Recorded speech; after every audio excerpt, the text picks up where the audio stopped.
Hello, hello, hello. This is CRP speaking to you live tonight, or my night, December 27th, 2020. This is the last webinar of the year. So yeah, how's it going? I hope you are all doing well. And as usual, let me do a quick sound check to make sure that you can all hear me. If you can hear me properly, please raise your little hand. That'd be great. Great. Great, I'm going to put everybody's hand down, and if you can properly see the screen, you should be seeing a purple screen that says where to go as the West collapses. If you can see that on your screen, please raise your little hand as well. Just want to be tidy and make sure that, oh, you guys can't see it? I don't see any hand going up. Oh, okay, so you do see it. I'm going to check the questions to see. Oh, wait, yeah, my mistake. Hang on.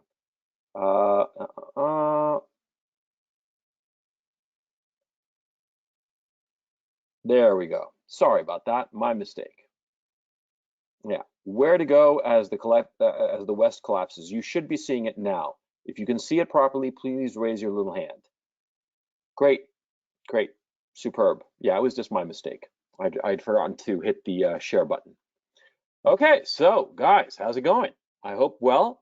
I hope you had a very lovely Christmas and that Santa Claus brought you lots of gifts. I didn't get any gifts for Christmas.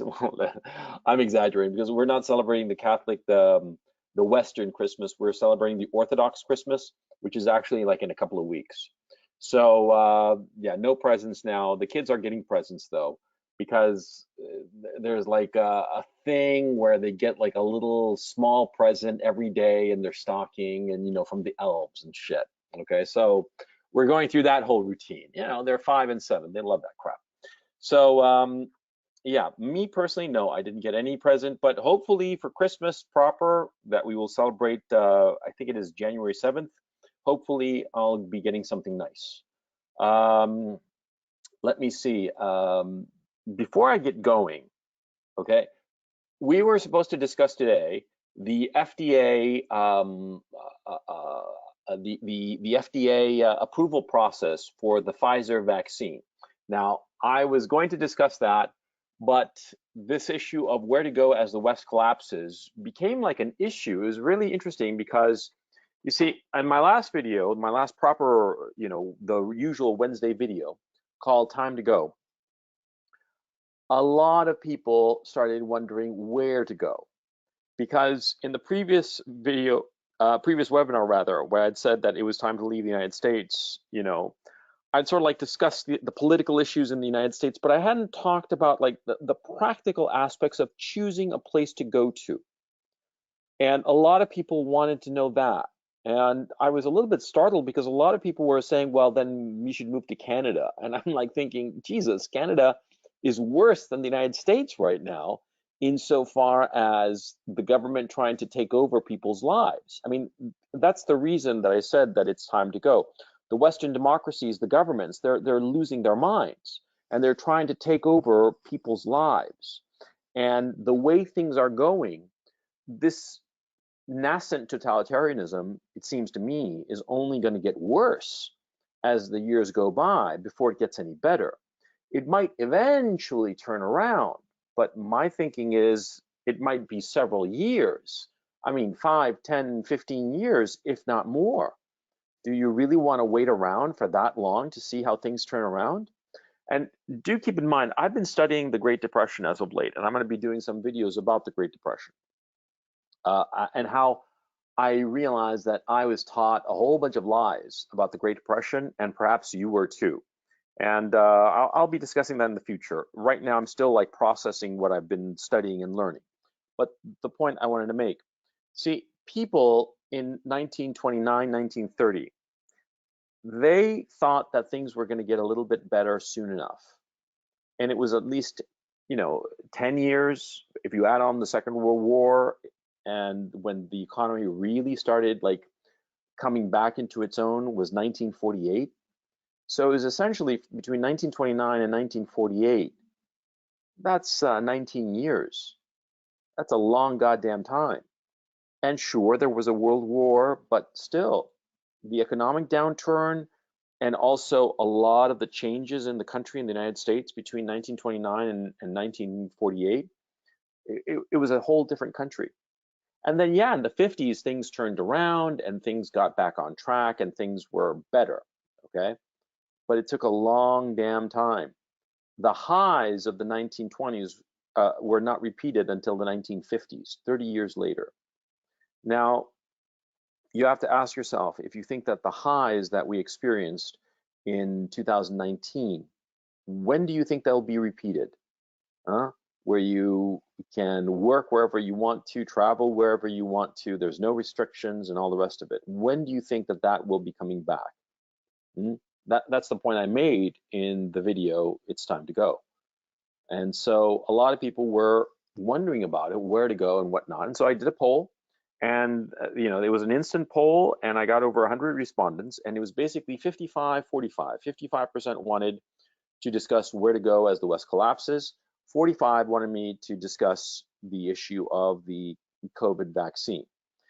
The COVID vaccine issue, I'll just spoil it for you real quick. My thinking on that particular issue is that if you look at the data that the FDA provided, or well, Pfizer provided to the FDA and the FDA passed on to the general public, but it seems clear that for those people who do not suffer severe comorbidities, obesity, diabetes, heart problems, and whatnot, and those who are relatively young, you don't have anything to worry about.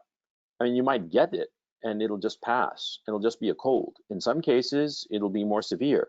But if you noticed, out of the 40,000 people that were in the study, half of whom who took the vaccine and half who took a placebo, nobody died. The chances of dying from this thing are very, very slim. I mean, there were 3 people in the end who got really, really sick.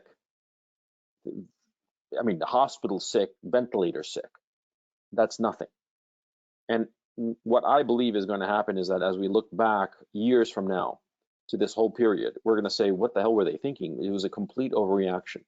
And now they're talking about a new strain and whatnot. And to me, it just seems like a complete overreaction of the politicians, a complete overreaction of the mass media, because it fuels eyeballs. It gets eyeballs and therefore ad revenue and therefore money. I think that this catastrophism is a disaster for the Western democracies. It's just a bunch of little girls screaming around with their heads on fire. I was one of those, and I've told you guys repeatedly that back in March, I was scared shitless of this shit. Yeah, I was really fucking scared. I thought that this could be like the collapse of our civilization. But I was wrong. I was wrong because the data started coming in and there weren't that many people who died. That's the point. Because I thought that this was like fucking Ebola that was gonna like kill everybody. I was seriously considering buying a ventilator for my kids, thinking that when they get sick, if they get sick, but when they get sick, there won't be enough ventilators for everybody. And so it's better to buy one now and potentially save their lives when, all of the hospitals are crashed with all the patients. But that didn't happen. Come on, you've seen all those TikTok videos of the fucking nurses, doing some stupid dance moves because they've got nothing better to do. Because in the end, it was, the boy who cried wolf. And all these new strains that they're talking about, whatnot, it's the same fucking thing. See, just because somebody is sick with something doesn't mean that they're going to die from it.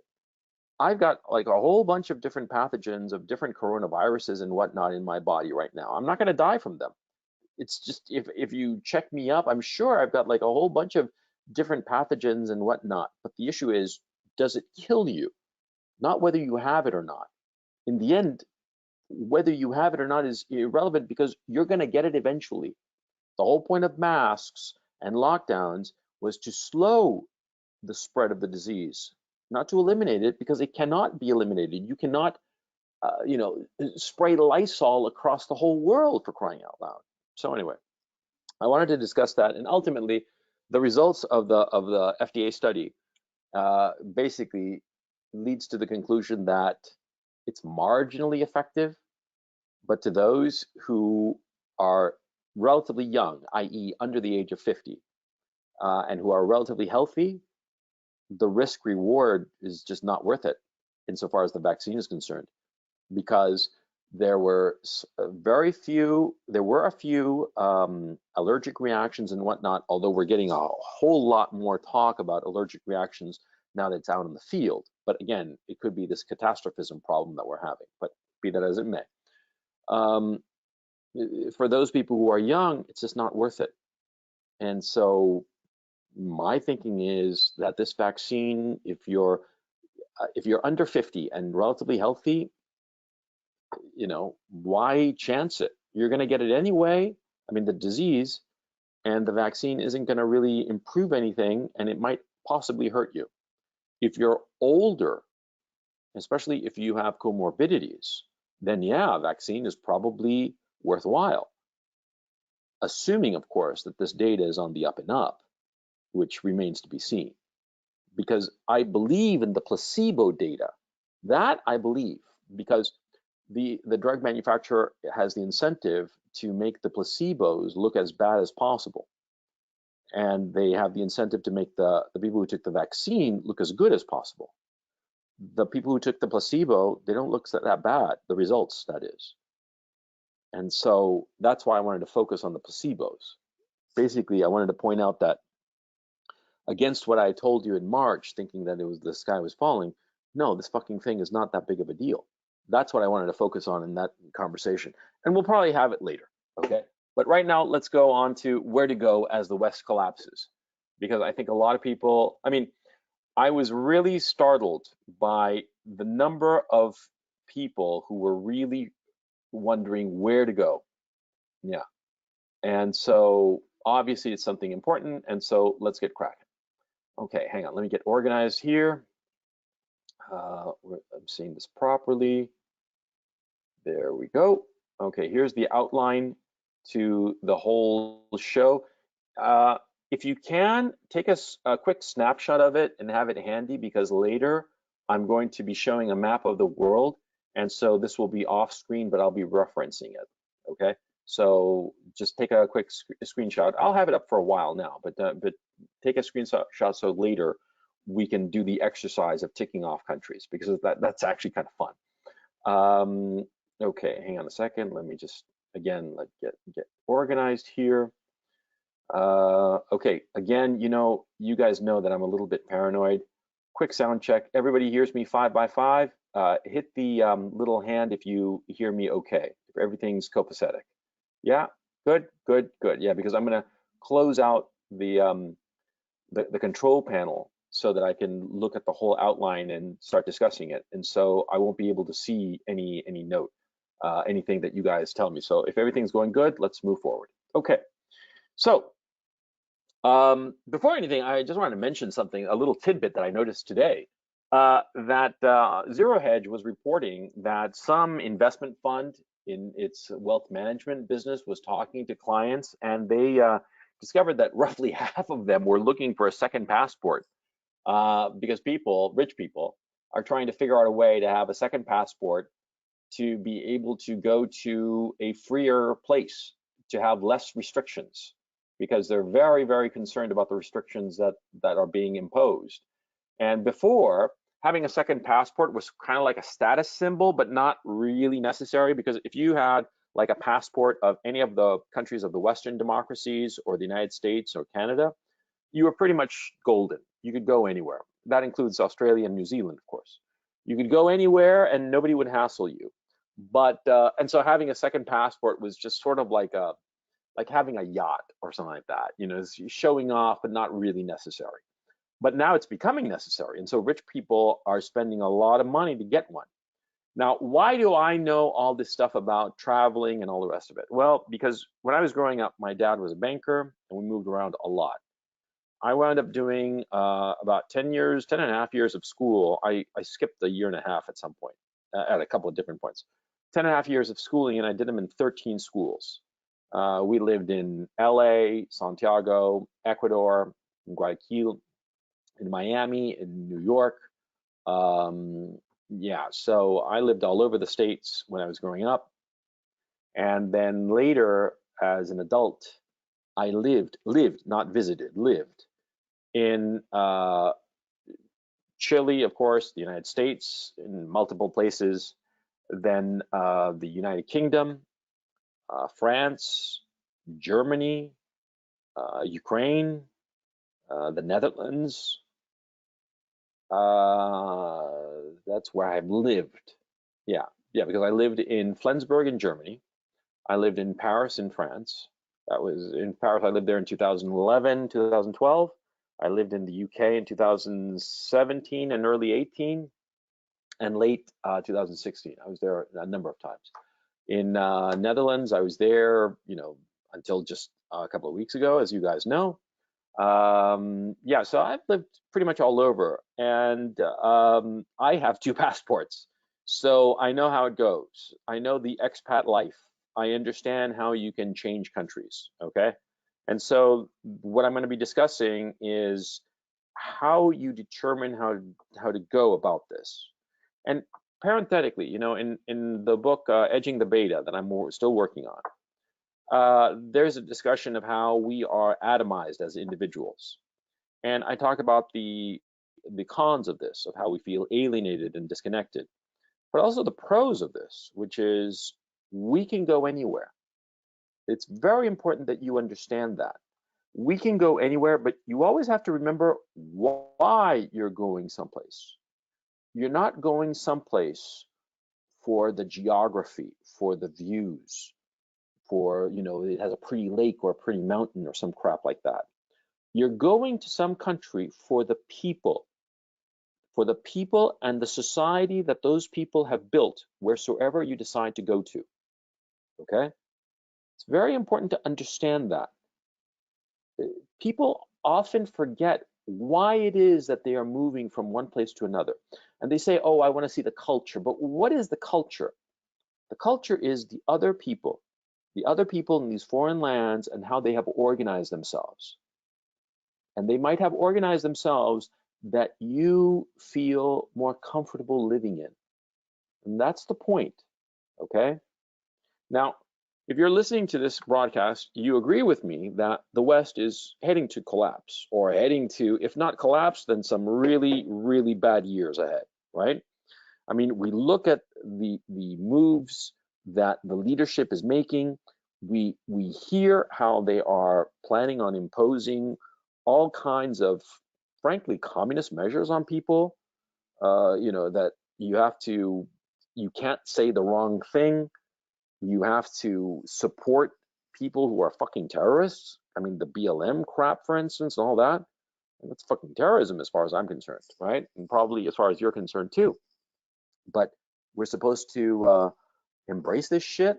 Like also in Zero Hedge, I read this note by Paul Joseph Watson saying how the team that booed the players for taking a knee a couple of weeks ago, well, they want to re-educate those fans and ban those fans. Some of those fans, ban them outright, and others have them go through a re-education course before they're allowed back in the stadium. And those guys who were booing, they weren't booing the players, because as Paul Joseph Watson points out, a lot of these fans voted for black players as player of the year. Okay, so obviously it's not a racial issue, it was a political issue, but they're framing it as a racial issue. That if you are against these policies, then you are a racist. I mean, that's how the left, the communists, are framing things. And make no mistake, these fuckers are communist, okay? Over the last few weeks, I've just come down hard on this issue. Don't think of them as leftist progressives. Think of them as communists. That's what they are. And they are going to impose a communist totalitarian regime. It might be gussied up and look kind of capitalistic with these big corporations, but it's the same fucking thing, communism. The only difference is that, see, instead of the state owning the means of production, it's going to be outsourced to a bunch of billionaires. But it's the same fucking thing. Don't make any mistake about it. Okay, so let's get cracking with this presentation. The first thing that you have to be thinking about is the mechanics of leaving. Now, a lot of people get all freaked out about leaving their comfortable country, be it in Western Europe or the Americas or Australia, New Zealand. because they've lived there all their lives. It's been very comfortable, and they think that it's very difficult. It's not. You have to understand one thing really early on. If you live in one of the EU countries, or the UK, or Canada, or America, or New Zealand, or Australia, and you have a passport from that country or those countries, right? That's a golden ticket. Most countries in the world will happily let you go to their country and stay there for 90 days out of every 180 days. No visa. Most countries. Of course, there are exceptions, but for the most part, if you've got a passport from any one of these countries that I mentioned, you're golden. And they aren't going to put up roadblocks for you to move to their country. Of course not, because you got to think, see, take, for instance, I'm just looking at a map casually here, Syria, just to pick a country out of a hat, right? If you decide you want to move to Syria and you're from, say, the United Kingdom or Canada, nobody's going to stop you in Syria, and they'll welcome you. Why? Because most people in Syria want to go to where you are coming from. So they're not thinking, oh, this person is going to be a burden on us. Fuck no. On the contrary, they're looking at you as potentially an asset who will help their country.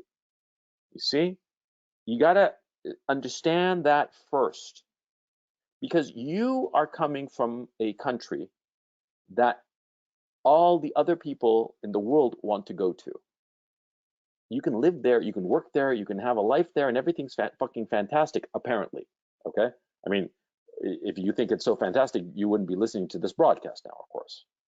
But be that as it may, these people in Syria, in Africa, in Asia, Vietnam, wherever, they all think that Canada, the United States, Australia, New Zealand, the EU countries and whatnot, the UK, they're all like the land of milk and honey.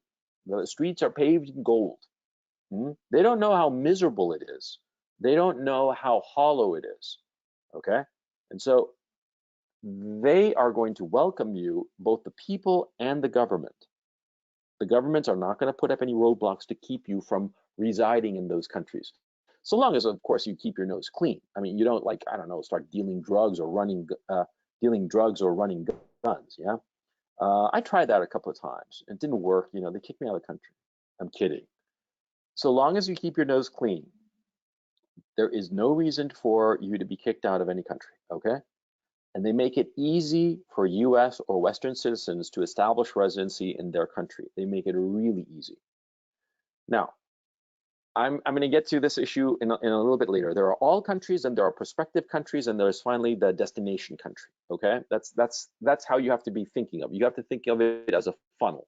Okay, but once you have narrowed down your choices and you have a few prospective countries as your candidates rather, of where you want to go to, what you got to do, and you do this really easily, is you Google their visa or residency requirements.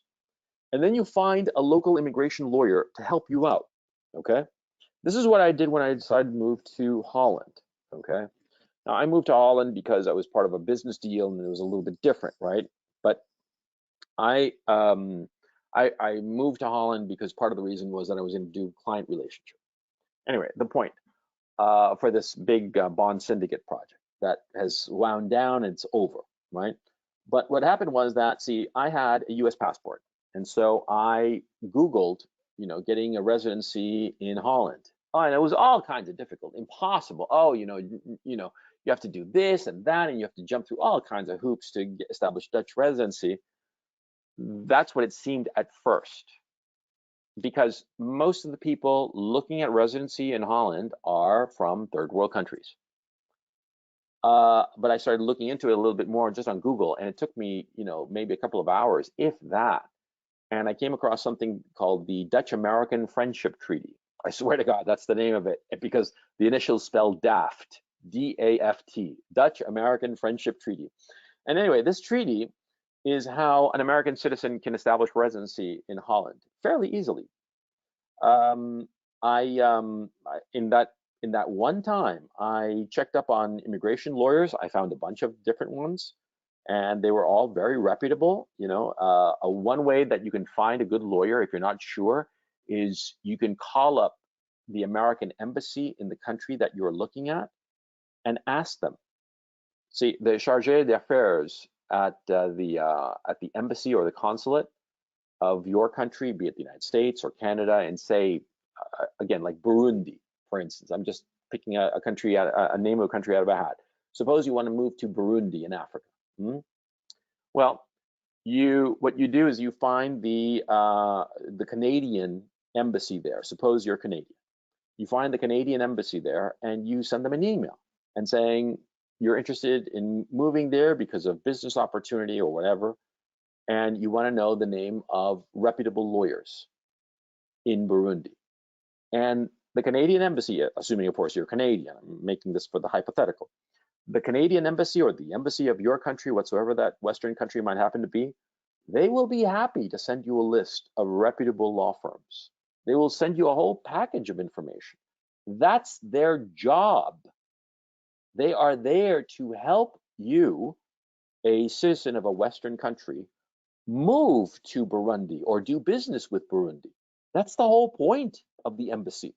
Okay, why the hell do you think that they have it there? Just so they can have a building? No, it's to facilitate business between Canada and Burundi in this hypothetical case, or where it is that you happen to go or want to go to.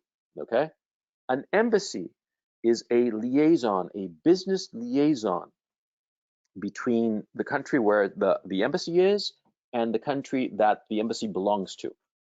Okay, and they will be happy to give you a list of reputable attorneys, happy to explain all kinds of things that are important insofar as that particular country is concerned. That's their job. Okay? Okay, so keep that in mind. Understand that I didn't put this in the outline, I should have, but keep in mind the utility of the embassy and the consulate. They can help you with all kinds of information about that country that you're thinking of moving to, okay? Now, but I'm skipping ahead of myself. The first thing that you have to do, okay, if you decide that the West for you is going down the tubes and that you don't really want to stay there anymore because you think it's not going to work out,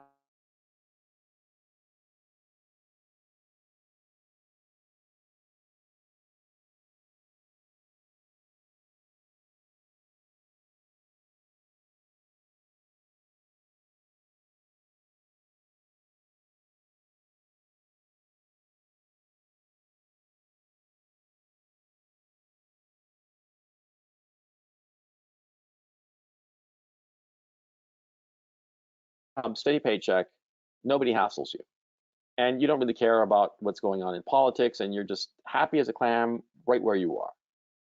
Well, the issue becomes, should you even bother? I mean, think about it. See, there are lots of people who were living in Soviet Russia. No sound. Shit. Oh, let me go back to everybody's hand. I'm putting everybody's hand down. Can you hear me now? Please raise your hand if you can hear me now. Okay, there must have been like a little hiccup. Hopefully this isn't going to be in the recording. I'll check it though. It's at 6:29. Hang on. Let me just write this down so I can check it in the recording to see if it's okay. But sorry. Okay, so to continue, there were people in the Soviet Union during the height of Stalin's repression who were very happy. They were very content. Their lives were perfectly fine. Lots of people were getting shipped off to the gulag and whatnot, and people were making lines for bread. But there were lots of people in Soviet Russia who were well connected and doing well, and they had no interest in leaving. Okay, so you got to figure out first of all if what you want, you are not getting it where you are. You see? I mean, that's the first thing. Because if you're suffering, if you're in a shitty place and you want to break out, that's a good reason to leave. But if things are going great, why would you bother? You see my point, okay? So the first thing, what do you want that you are not getting where you are? Is it freedom to speak your mind? Is it an end to loneliness? Is it more money-making opportunities? Define what it is that you are not getting. If you are happy with all that you have, then you can turn off the broadcast right now and go about your day, okay?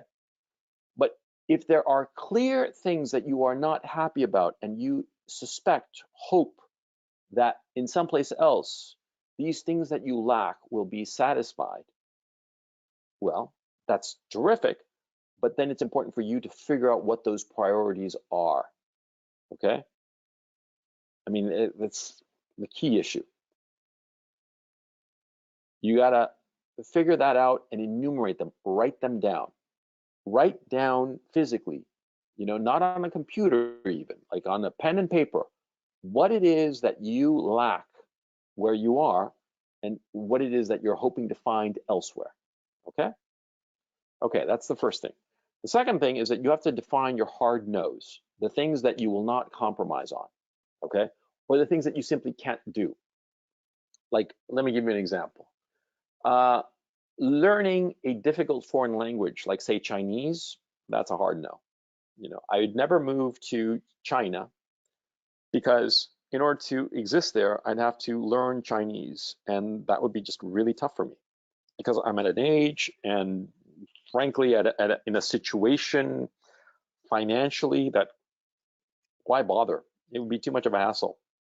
But if you're younger or more motivated, then it wouldn't be a hard no for you. You see what I mean? It's different strokes for different folks. You got to understand, you got to figure out, just as you figure out what are your priorities, you got to figure out what are the hard no's for you, the things that you will not compromise on. Huh? Some people, for instance, refuse to go to Eastern Europe because they find it incredibly corrupt. In my own case, I tend to find Eastern European corruption to my advantage, because what happens is that, see, yeah, corruption is not a good thing, but if I'm ever in a jam, I can buy my way out of it. That's a fact. That's the truth about corrupt countries. It's not a pretty truth, but it's the truth. See? And sometimes that's exactly what you want. You want to be able to pay off the right guy so that you can continue and nobody hassles you. The government, some distant figure, doesn't hassle you. Perhaps you broke some stupid law. I mean, I'm not talking about you committing murder, okay? I'm talking about you breaking some trivial law and you slip 20 bucks and it's all done and you can move on.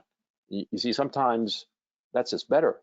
In the United States, for instance, you say the wrong tweet, the wrong fucking tweet, and you can lose your business. That's the opposite of a corrupt society, right? But is that healthy? Fuck no, it's insane.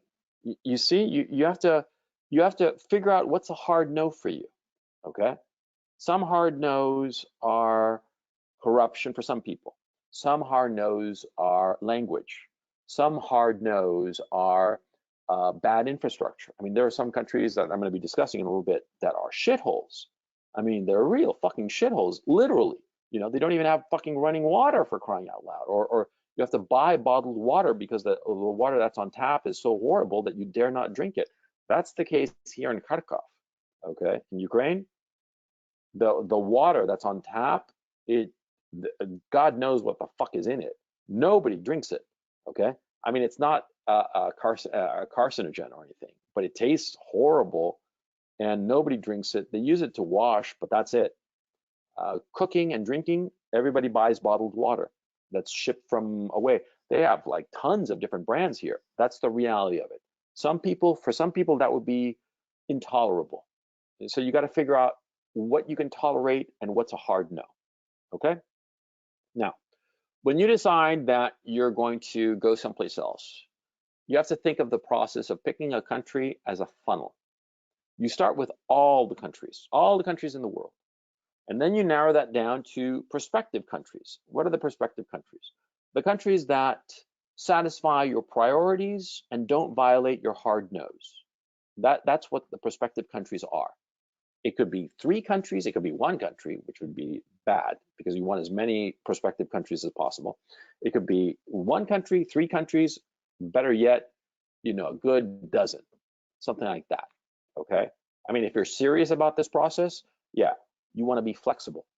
You want to have as many prospective countries because you don't want to get locked into just one, okay? You don't want to say, oh, my only destination is this one country, unless there's something specifically there pulling you there, okay? Be it like some incredible business opportunity. I mean, like you want to go to Burundi because like you got a deal, an inside track of buying a gold mine for $50.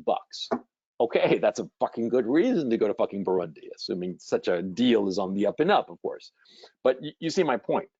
Unless you have something specifically pulling you there, you want to keep your options open, okay?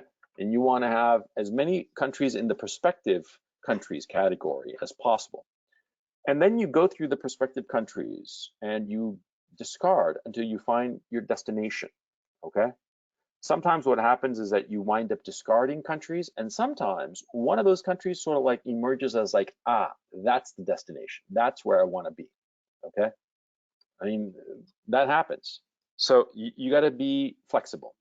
Now, the first is discarding countries. You have to discard, first of all, countries which have the same problems you are fleeing from.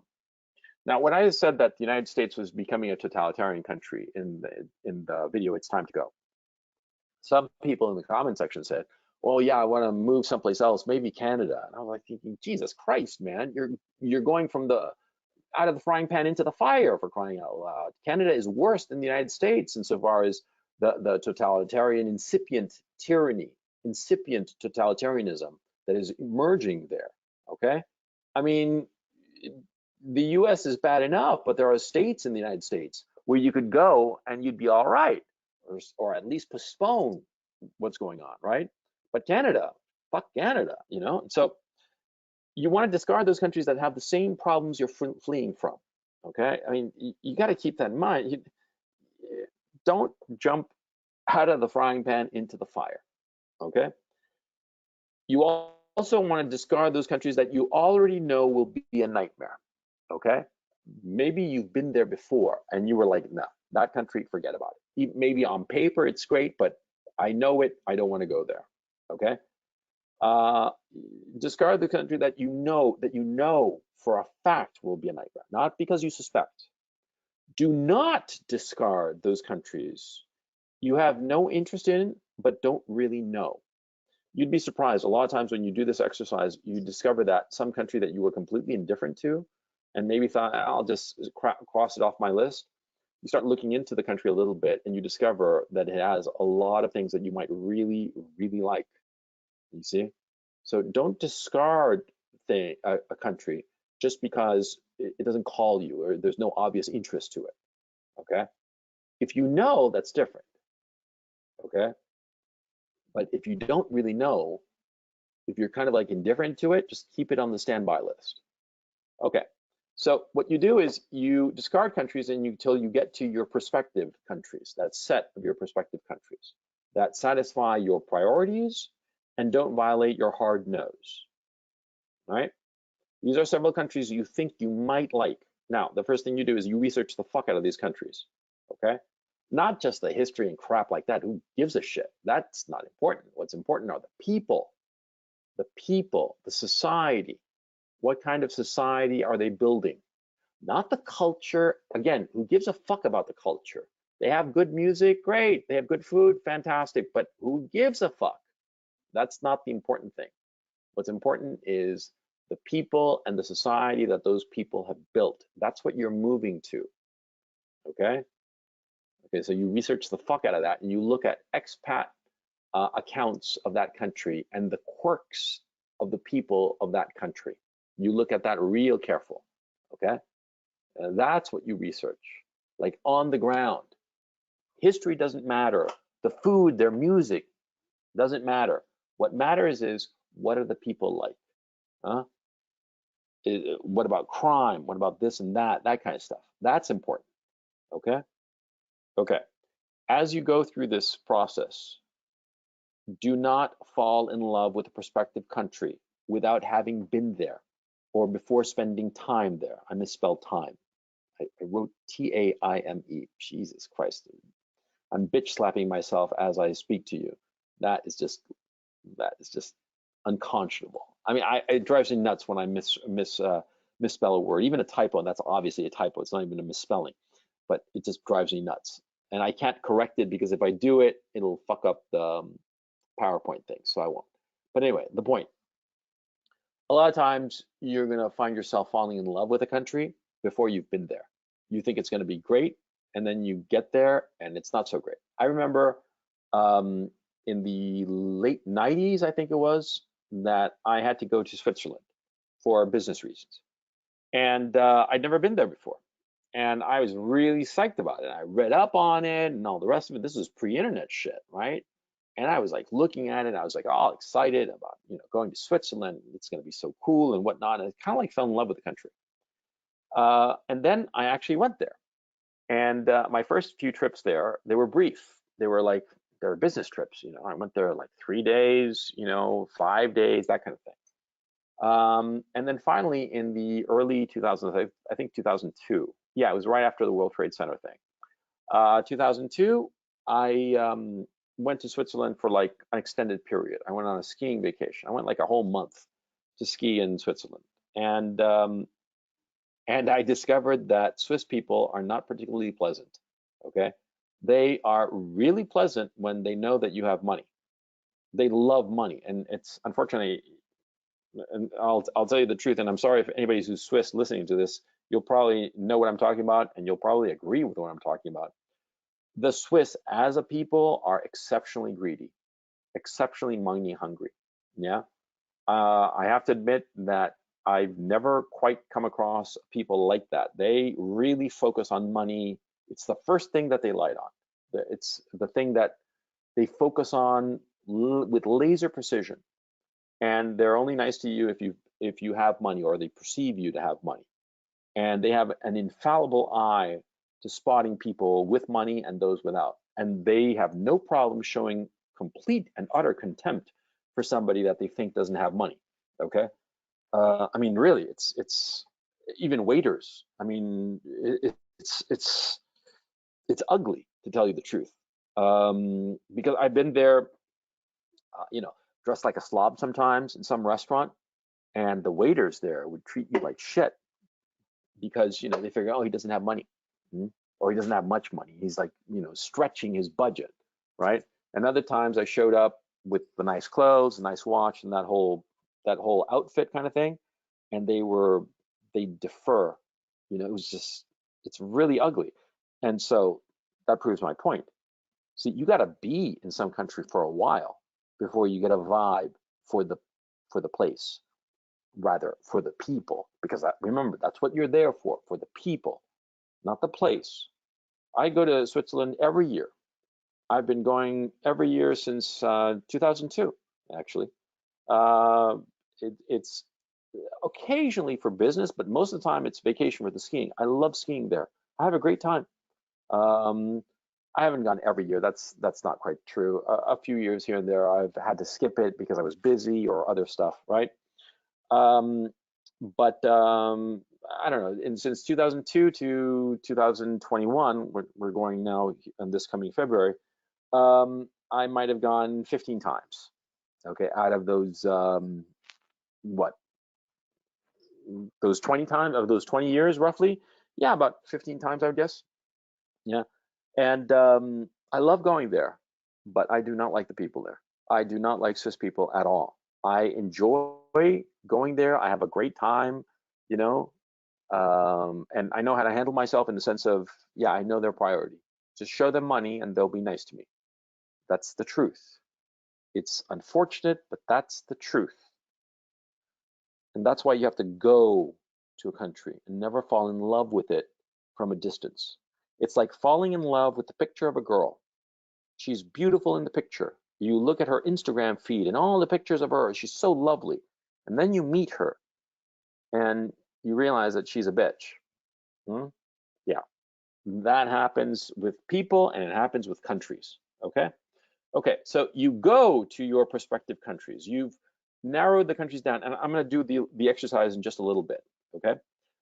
You go to your prospective country at least twice, and try to stay for at least 30 days in total.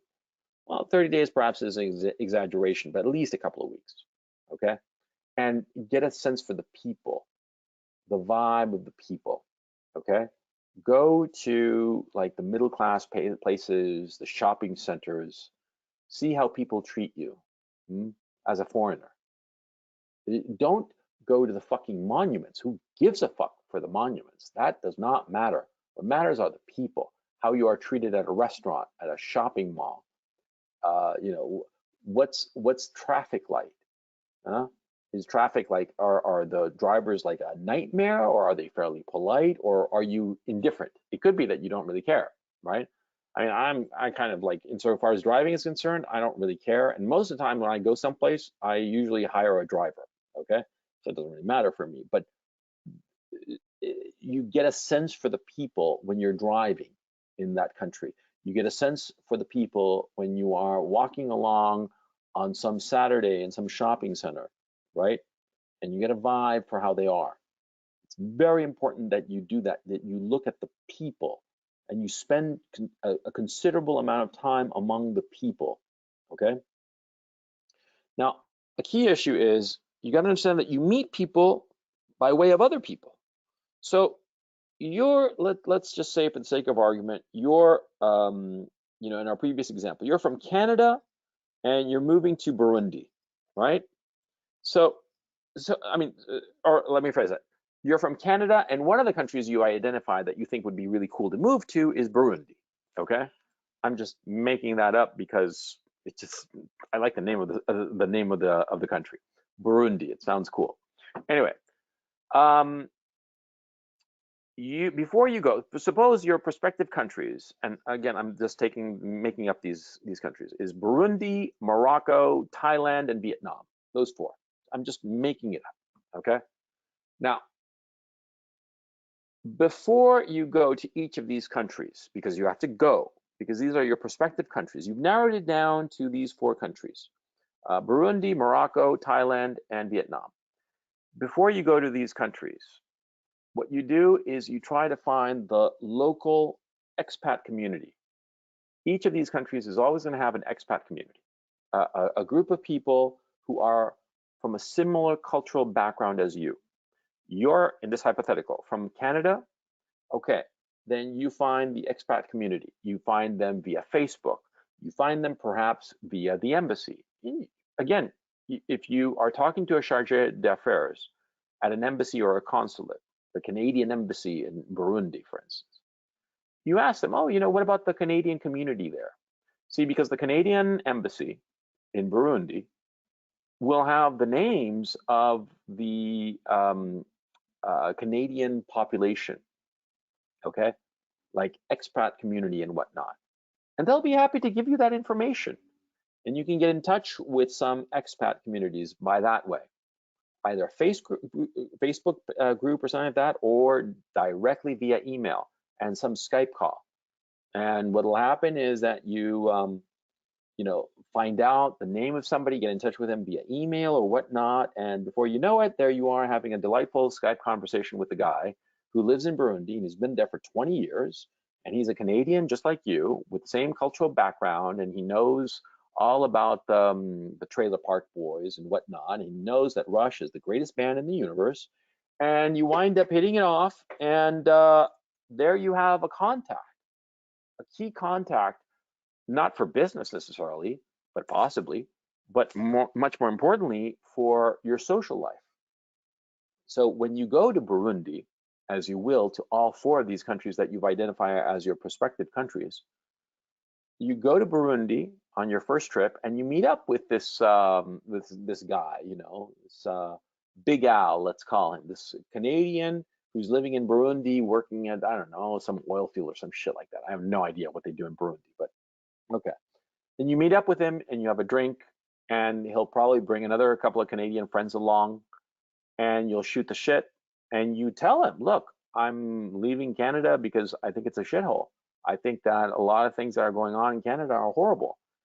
And they'll like you for it because, of course, you will be going or thinking about moving to the country where they live.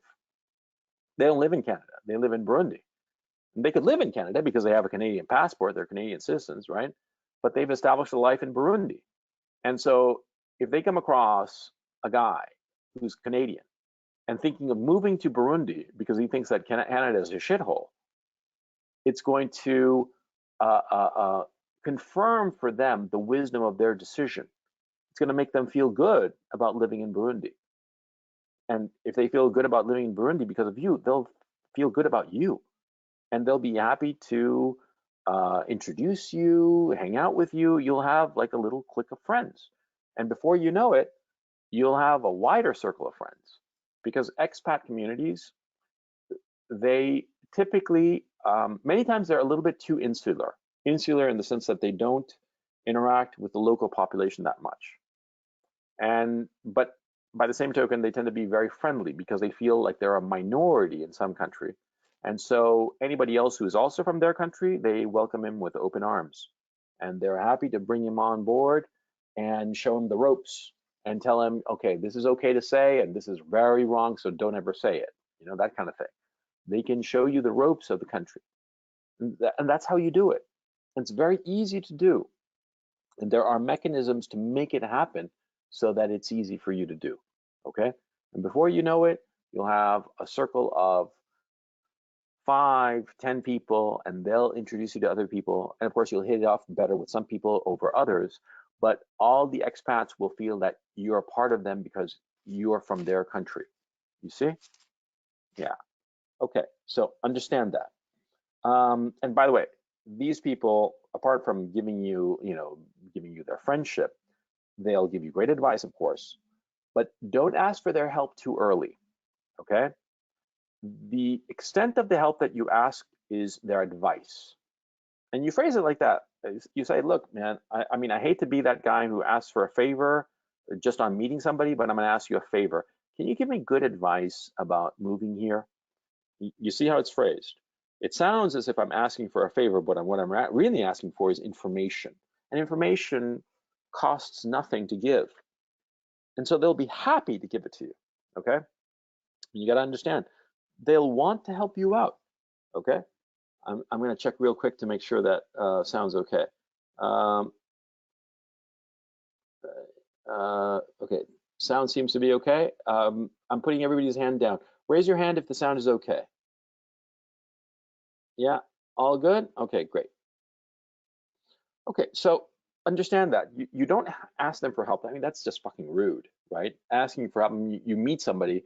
Hey, how's it going? My name is John Smith. Oh, Big Al, nice to meet you. Hey, Big Al, can you help me with something? I need like a loan for $100. What the fuck? You know what I mean? I mean, know when to, build rapport first before you ask for help, and be careful what kind of help you ask for. Okay, don't be a jerk. Okay, because remember, a lot of times this expat community, see, they might be people that you're going to know for a long goddamn time. Okay, so don't talk politics, don't talk religion. Okay, at most say that, look, the situation in Canada was just really uncomfortable and I just didn't like it anymore, and I don't really want to go into that much detail. And you make it clear, by the way, I didn't commit any crime or anything like that. I mean, make it clear, because you don't want them thinking that you're some, like, on the run from some shit like that or whatever. You just decided that it was just you didn't like it, you didn't like Canada, and you'd read about Burundi, and Burundi sounded really fucking cool, and you just wanted to come and check it out, because remember, you're going to meet these people on the first trip, the first reconnoitering trip. And you're also going to do the same kind of trip to Morocco, Thailand, and Vietnam, right? And so you tell them, look, I'm checking out these other countries because I really want to change the scenery. I want to move from Canada. I'm checking out Burundi, Morocco, Thailand, and Vietnam. What do you think? Ask them. Ask them. They'll be happy to tell you. Okay. Now, once you are deciding which country to go to, go back to your priorities from the very beginning. Suppose that you've done this whole process. You've looked at a map, and we're going to do this exercise in just a little bit. You looked at a map, and you looked at the world map, and you went through all the countries, and you discarded the ones that you didn't like, and you settled on the ones that you liked, and you found 4 prospective countries, Burundi, Morocco, Thailand, and Vietnam. And you went to Vietnam, and you went to Thailand, and you went to Morocco, and that all sucked. But Burundi, man, oh man, it was all kinds of wonderful, great people. Miguel was there. He introduced you to some incredibly hot Burundi women, man. It was all kinds of great, and you're like, fuck Thailand, fuck Morocco, fuck Vietnam. It's Burundi or bust, right? Okay, so you've decided on Burundi. Before you go, sit down and look at Burundi and start looking at whether it satisfies your priorities and whether it compromises any of your hard no's. Okay? Now, here's something else, and this will naturally happen. As you go to one country or another country and another, these prospective countries, your imagination will naturally latch on to things that would be cool to do in these countries. Okay? And once that happens, you will get excited about one of these countries. Okay? And you'll look at the prospective countries, say Burundi, Thailand, Vietnam, and Morocco, right? Frankly, Vietnam and Thailand are a hell of a lot more advanced than Burundi and Morocco. Morocco is a hell of a lot more advanced than Burundi. Burundi is a bit of a shithole, or a lot of a shithole, right? But it could be that you go to those four countries, and Vietnam is great, and the Vietnamese people are wonderful, and the Vietnamese food is out of sight. And Thailand, the same thing, and Morocco, the same thing. But Burundi, there's something there, even though it's more backwards, even though it's less developed, but you just really feel that you fit. If you get that feeling, run with it. Okay? And don't be so square. If you get that feeling that one place is really pulling you, that's a good thing. And you want to go to that country that's pulling you, that country, that place, those people who are pulling you. Okay? Because, see, this whole process that I'm discussing, you're basically running away from the West. But running away is really no fun. You're just running out of fear or unhappiness. But when you run towards something, it's because your heart is filled with hope, because your imagination sees something in the future that could become real, and you want it. You want that thing that you can see, that you can picture in your mind, and you run towards that. And running towards something is far less of an effort than running from something. If you're running towards, say, Burundi, say, again, I'm making this up for this radical hypothetical. Say that you get to Burundi and you meet some people and you realize that your business expertise would fit in perfectly because you could do some deal and have like a gold mine in Burundi, okay? And do something really extraordinary in Burundi, and it would be awesome. And you start realizing that your skill set is just perfect for this, and you know exactly how you do it, and you'd set up a company and do this and do that. And you're all excited about Burundi and the possibilities of Burundi. And you don't have that same feeling about Morocco, say, or Thailand or Vietnam. And you go to Vietnam and you think it's great, but it's great, great food and lovely people, but it just doesn't excite me. I don't feel like I fit in, like in Burundi. And Burundi is a shithole. I mean, sorry if anybody's listening from Burundi, it is a shithole. Okay, a hell of a lot worse of a shithole than Vietnam. Vietnam is pretty nice actually, but I mean that's what I've heard so far. And some people have told me that it's cheap as hell and very, very nice. But I'm guessing that between Vietnam and Burundi is the bigger shithole. I mean, really bad, right? But if you have that feeling that it's drawing you, then allow yourself to be led away by that feeling. Okay? Because see, if a place, if a people inspire a hope in you that you can contribute to it and that you'll make a place for yourself, that feeling is much more important than the pros and cons list that you'll make between Vietnam and Burundi, say. On the pros and cons list, Vietnam will win, no question. It's a better country than Burundi, no question. But if there's something in Burundi that really sparks your imagination and makes you feel that if you go there, all kinds of possibilities will emerge that will make you very happy, that will give you a purpose in life, because ultimately that's what you need as a man. As a man, you need a woolly mastodon. You guys mock me all the time because I always say that, in the prehistory, we went out and hunted the woolly mastodon. Well, it's true, That's why I use the fucking analogy all the time, because We men are built to hunt, to pursue the woolly mammoth, pursue the dream that we have, the mountaintop that we have in our imaginations. We're hardwired for this.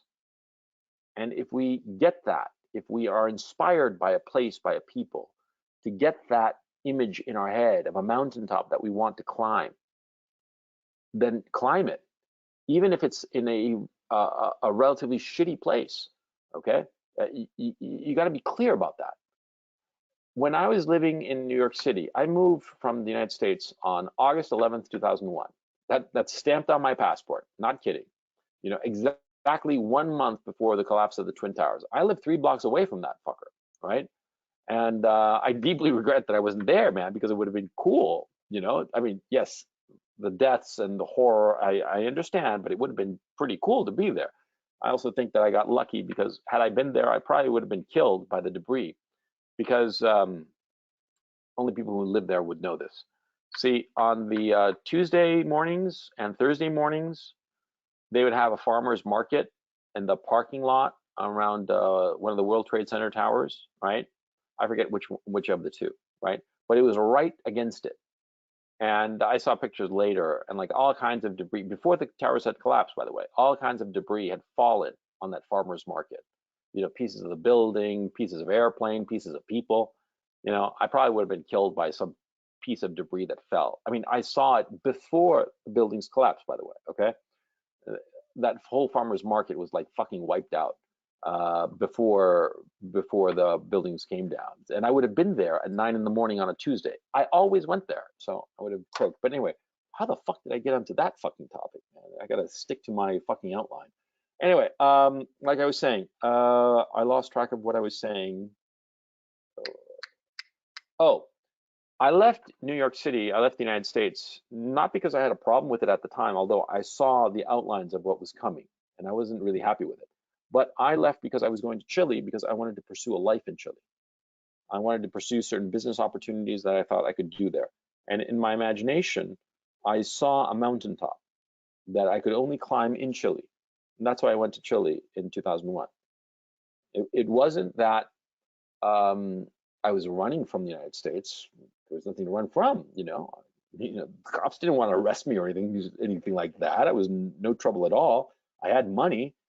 I wasn't running from the United States, although I was a little bit wary of the United States already because I saw kind of like I felt it that it was going in a bad direction. But I was running towards a dream that I had in Chile. You see? And so if you're deciding to leave the West, you're going to make the rational decisions of finding like prospective countries to move to. But once you've narrowed it down and once you start to visit those countries, right, and you start to get a sense of them and you start to be introduced to different people and meet people and start to see the possibilities of the different place, once you're at that level of the prospective country, okay, and one of them really grabs your attention, one of them inspires in you a dream for your future, then that's where you should go. Pursue the dream. Don't look at the pros and cons list because the time to look at the pros and cons list is earlier, okay? Once you've narrowed it down, to like 2, 3, or at most 4 countries to choose from, and you visit them, and you're starting to feel, oh, this country is really pulling me. Burundi has something, man. I don't know what it is, but I really want to go there, and I can see that I could do this business there, and make a contribution to it, and really make something special there. I have a dream that I want to pursue in Burundi. Then you go to Burundi. Fuck Vietnam, fuck Thailand, fuck Morocco. All fantastic places, but you have a dream. That's what you want to be chasing, a dream, because it will give your life meaning. And that's the important thing. The material satisfaction, the ease of life, all that shit, that's not important. Okay, and it would be nice to have like running water and whatnot, and good roads and shit like that, but it's not really important. What's really important to you as a man is to feel that you are pursuing a dream, that your life is filled with meaning, in that pursuit. The material circumstances are not important. It's the pursuit of that dream. Okay? Okay, so now I'm going to do the exercise. Hang on a second. Hang on. Where is it? Oh, here it is. And pop that bad boy to big boy size. And there we go. You guys should be seeing a screen. Let me get to you guys. Hang on a second. Hang on. Where do you guys go? Here you go. I'm putting everybody's hand down. You guys should see a map of the world that's all gray, you know, and the oceans are white. Are you seeing that? Raise your hand if you are. Great. Okay. So this, hang on a second. Let me just pause that right there. This is from a website. I'm going to post it in the questions. It's called Map Chart. Okay. I'm sure that there are lots that you can find. I'm posting it in questions as a link. Hang on. Oh, I can't ask a question. Okay, so how do I do this? God damn it. I want to post this link. So give me a second here, guys. Chat. Oh, here, chat. In chat, you should see it. Again, raise your hand if you do see it. I just posted it into chat. I'm putting everybody's hand down, and raise your hand if you see that link. It says mapchart.net/world.html. Raise your hand if you see it. Okay, that's the map I'm using. Okay, it's a great little interactive map. Okay, great. So you guys can see it. Perfect. So we're copacetic. Oh wait, let me see what I'm sharing. Yeah, I'm sharing that. That's good. Yeah, that's all good. Okay. Sorry about that. You guys know that I don't have my own producer. I have to produce this shit myself. And sometimes I'm just not that tech savvy or dexterous. Okay. So in this map, what it can do, and I don't know if you can see my pointer, I hope you can, but it's not essential. What this map can do is that I can pick a color and make that color into the country, okay? Or make the country into that particular color, okay? So let's suppose, for the sake of argument, that you are living in the EU, Canada, America, Australia, New Zealand, and you want to get the fuck away, okay? So you are living in one of those countries and you think that it's going in a totalitarian direction and you want to live in a country that has more freedom. Your priority is having more freedom to pursue whatever. You don't care about corruption. Corruption, who cares, right?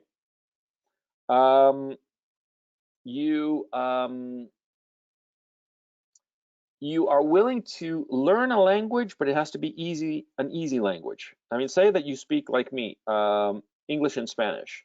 So you'd go for like another Romance language or English, but beyond that, you're not going to go for any funky language. Okay. So let's start how you like break this down. Let's do the hypothetical. You're from the United States. Okay. So obviously the United States is the first to go. The United States is not a country that you want to be in because you've decided that you want to leave it, okay? Now, Canada is the next country that you're going to discard because Canada is basically America, but just more commie, okay? So what's the point of that, right? Another country that you're going to discard right off the bat is the United Kingdom because the United Kingdom is becoming hyper commie. And you are also going to discard Germany, and you're going to discard France, and you're going to discard Ireland, okay? Because you're basically saying, and Belgium. because all those countries, you'll say, oh, you know, they're going that route of totalitarianism, right? You're not too keen in Australia. In Australia, holy cow, they are arresting people for the wrong Facebook post. So you're not going to go to Australia, and you're not going to go to New Zealand because you feel it's just too much totalitarianism. Okay? You're just not down with that shit. Not at all. Okay? So you eliminate those countries. You see those countries as like, no, not going to go there. Now, actually, let's do this more fun. Let me bring people in, okay? And yeah, I'm just gonna randomly pick people, I think.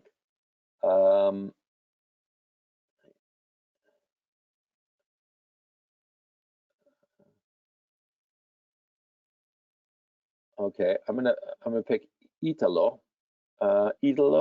Italo, I hope you have your thing, your microphone working, because I'm picking you because you said Mark Argentina as well. So I want you to give me an explanation. Italo, are you there?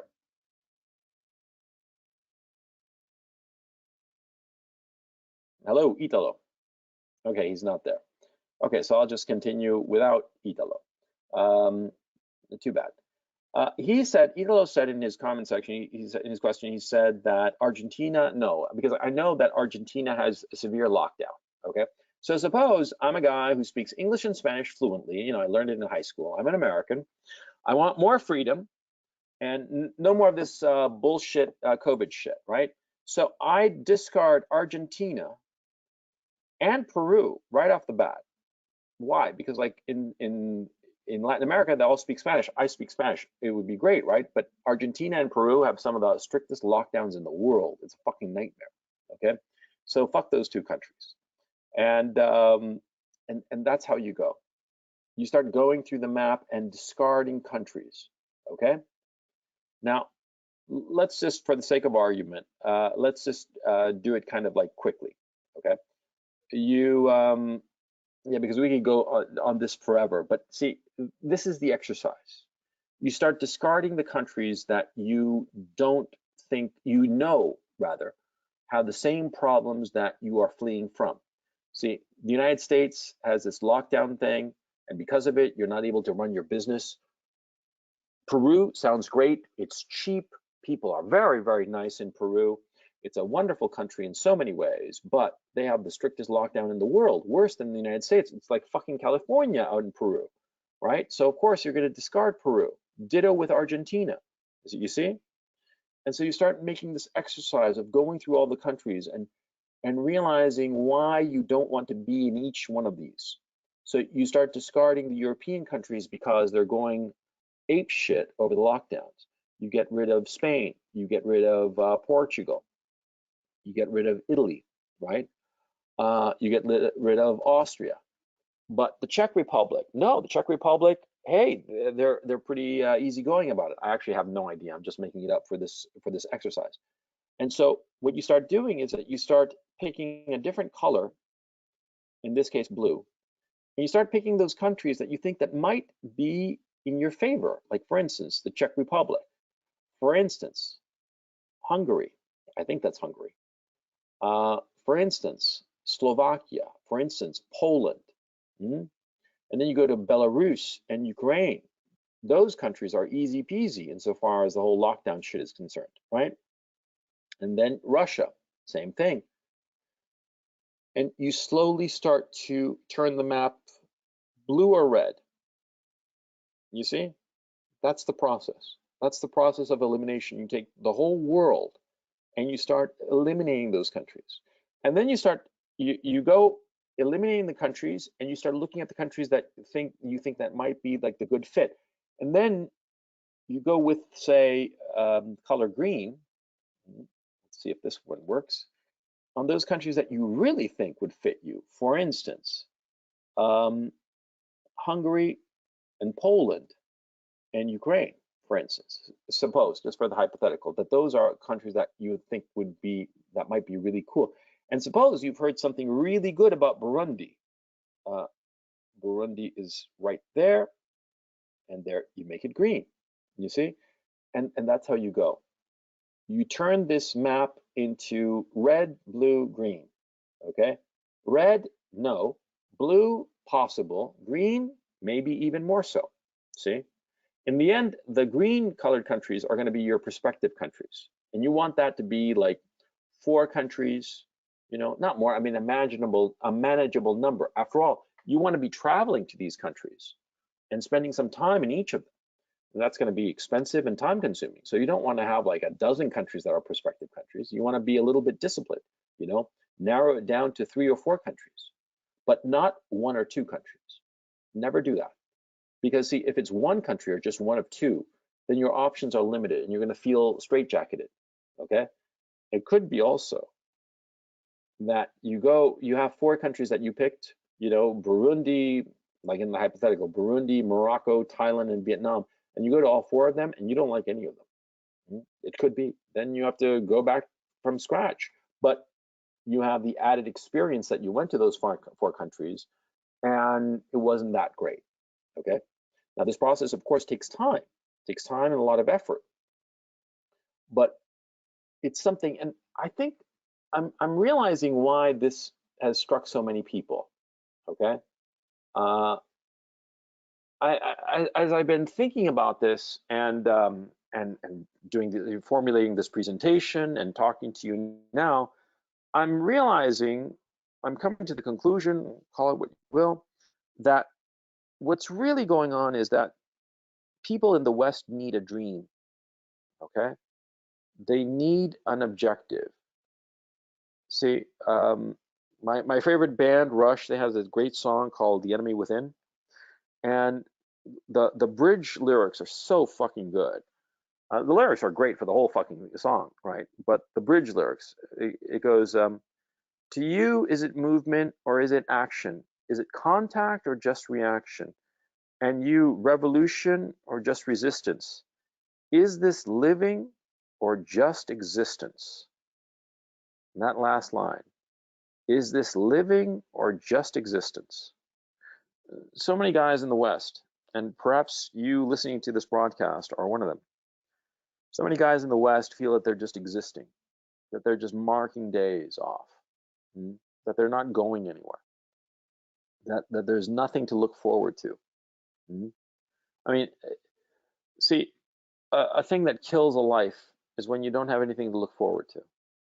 And trust me, I know whereof I speak, okay? Because there have been periods in my life that I haven't had anything to look forward to because of different reasons. Things didn't work out or things were going really shitty, but I didn't have anything to look forward to. And that's the worst feeling. And I think a lot of people who responded to my video, Time to Go, they responded to it because they have the sense that they don't have anything to look forward to. They're just existing. It's not living, it's just existence, you know? And that feeling is a horrible feeling of just marking your days and not waking up thrilled to be alive and striving towards something. Because there's nothing more wonderful than that time in your life when you have a clear vision of what you want to achieve and you can't wait to wake up in the morning and pursue it. It's a wonderful, wonderful feeling. And I've had it a few times, and at the time I didn't even realize how valuable that feeling is of being thrilled to go to work, because it wasn't even work, it was just like fun, you know, and pursuing something that you really, really wanted. And that feeling makes you, you know, do the most unpleasant tasks, the most mundane tasks with a smile, but it gives your life meaning. And I think that so many people in the West, so many guys in the West, do not have that. They don't have it. The society is not giving it to them. And so they feel despondent. They feel miserable. I mean, and tell me if that's not the case. And so when this notion comes up to leave the West and go someplace else, like fucking Burundi of all places, you know, someplace in Africa or perhaps India, you know, I mean, maybe in India is the answer to our prayers. right? Or maybe it's in Vietnam. Oops, I hit Cambodia, but oh, fuck it, why not? Maybe Cambodia too. You know what I mean? And so it gives us something to strive towards, and it gives our life meaning. The way, you know, a wind can fill up the sail on a ship and drive it forward. You see? Yeah. And so that's something to think about. If you're excited about this, if you're excited about the notion of leaving the West behind and finding a new place for yourself, mm, then that might be what's going on. That you don't have any dreams in the West, because the society we have in the West is so controlled and so locked down, to use a pun, but there's no risk. It's all about safety, but there's no adventure, there's no excitement, there's no dream, you know? That's a terrible thing. I think that's why I am no longer living in the West. I mean, I live in fucking Ukraine. You see Ukraine here on the map? It's the green one in Central Europe. I live as far east as you could possibly get and still be in Ukraine. That's where I live. It's the easternmost city in Europe, apart from Russia, apart from Moscow. I believe Moscow is farther east, slightly farther east than Kharkov, right? But that's how far east I am, how far away I am from the whole West. And I was living in Holland. I could have stayed there forever if I'd wanted to, but it was just existence. It's not living. You're not pursuing a dream, okay? So that's what you should be thinking about, that you want to be pursuing a dream. Mhm. Okay, so let me throw it open for some questions. Let me pop out the question window, and let's get cracking. Um, Put your questions in the comment in the question box. I'm happy to answer them all. And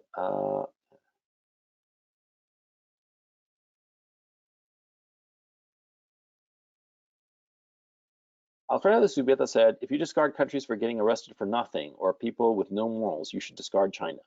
Well, China is a mixed bag, okay?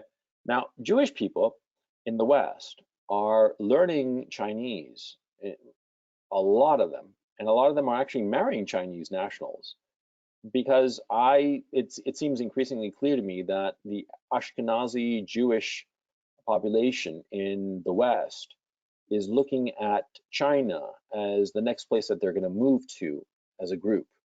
The fact that people like Mark Zuckerberg and Larry Ellison are learning Chinese, or actually by this point, I guess they speak it. And Mark Zuckerberg, in fact, married a Chinese woman. Yeah, that's where they're moving to, okay? And so China is a mixed bag, because there are some things that are good about it and some things that are bad, like everything. And it depends what's your priority. That's the important thing. Okay, Russell Cardenas. Russell, you're asking me about Ecuador and Nicaragua. I don't know. Does it work for you? That's the point I'm trying to make. See, I'm not trying to tell you which countries to go to. I'm trying to get you to figure it out on your own. It's like me teaching you to fish. It's no good of me to just give you fresh fish to eat. You have to learn to fish for yourself. That's the point of this presentation, that you figure it out, not me telling you. What do I know of Ecuador and Nicaragua? I don't know shit. I lived in Ecuador when I was a kid. That was 40 years ago, for crying out loud, back in 1978. So what the fuck do I know about Ecuador? Nothing, right? Ditto with Nicaragua, you know? I mean, at most, all I know is Somoza was a dictator and the Sandinistas took over. That's pretty much it. That's all I know of Nicaragua, you know? You have to figure it out. And that's the point of this, okay? Anthony Smith says, I don't have a mic. If you don't mind sharing, why did you pick Ukraine? That's a good question. Well, several reasons. Number one, my wife is Ukrainian. We met in Germany. She was the au pair of a college classmate of mine. I was living in Paris at the time. This was in 2011. And I went to visit my college friends. They were living in Neuss in Germany. and they were getting ready to move to Flensburg. And so what happened was that I met my future wife. She was their au pair. Uh, she had she had been assigned there through her church, through my wife's and my wife's church in Ukraine and the church of my college friend. They were they're religious believers, and that's why she was the au pair there. And we met, we fell in love, and the whole bit. And when my college friend and her family decided to move to Flensburg, um, they took my then girlfriend, wife, they moved there, they all moved there to Flensburg. And so I decided to move from Paris to Flensburg. I booked an apartment there and, pursued her. And eventually, we got married, we moved to Chile, and then um, she wanted to spend more time with her family. Her grandparents were getting old, that kind of thing. And I didn't mind really living in Ukraine for a while. And so we moved to Ukraine. And so that was the reason that I came here. Now that I'm here, I like it. I like it a lot. I think it's cheap as hell. I think it's a great place to sort of like sit out the collapse of the West because it's out of the way. The city I live in, if Russia were to invade Ukraine, they take over Kharkov in about 5 minutes because it's 30 miles from the border, okay, with Russia. And they take it over instantly, and more likely than not, they take it over intact, and there wouldn't be any issue of any kind of bombing or destruction of the city. And the Russians have no interest in persecuting anybody in Kharkov because most of the population in Kharkov is Russian, ethnic Russians. And one of the priorities of Vladimir Putin is he wants all the ethnic Russians back in Russia or as a part of Russia. Okay, it's a big deal with him. And so he has no interest in hurting anybody here in Kharkov. On the contrary, right? So I think it's very secure, but precisely because of this uncertainty, um, there is very little mortgage loans here because it's considered high risk. And so because of it, property values are very low, or more to the point, return on investment is very high. You can easily get a premium apartment here, like a one bedroom. You can get it for $50,000 and rent it out easily. I mean, without breaking a sweat for $600 a month. And 600 by 12 months is what, $7,200 over a $50,000 expense. That's basically 14.4% return on investment. There are a couple of taxes that you have to pay, so it actually squeezes it down to about 13% return on investment. 13%, okay? That's fucking high. And that's something that you can't get anywhere in the West because of mortgages, which have inflated the cost of purchasing property. So yeah, Kharkov for me has a lot of advantages and very few disadvantages. And yeah, one of the problems is that there aren't many people who speak English in Kharkov, but the quality of life is excellent. It's very inexpensive, and business-wise, insofar as the investments that I'm doing here, the return on investment is terrific. And so yeah, it's all good. It's fantastic. That's the reason. And like I said, geopolitically and culturally, they are as far removed from the West as you can possibly get. And they think that all this feminist shit is just bullshit, and they think that critical race theory and all that crap is just garbage, and they just don't buy any of this shit because they're former Soviets, and so they can spot bullshit, and they know bullshit when they see it and when they hear it, so they don't buy any of this shit. And so my kids, they're learning like their ABCs, their math without any kind of bullshit. You see what I mean? That's why it's worthwhile.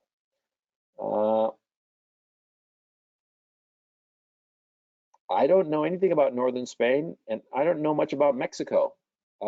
Jesus Guerra is asking. And then he's asking versus southern France.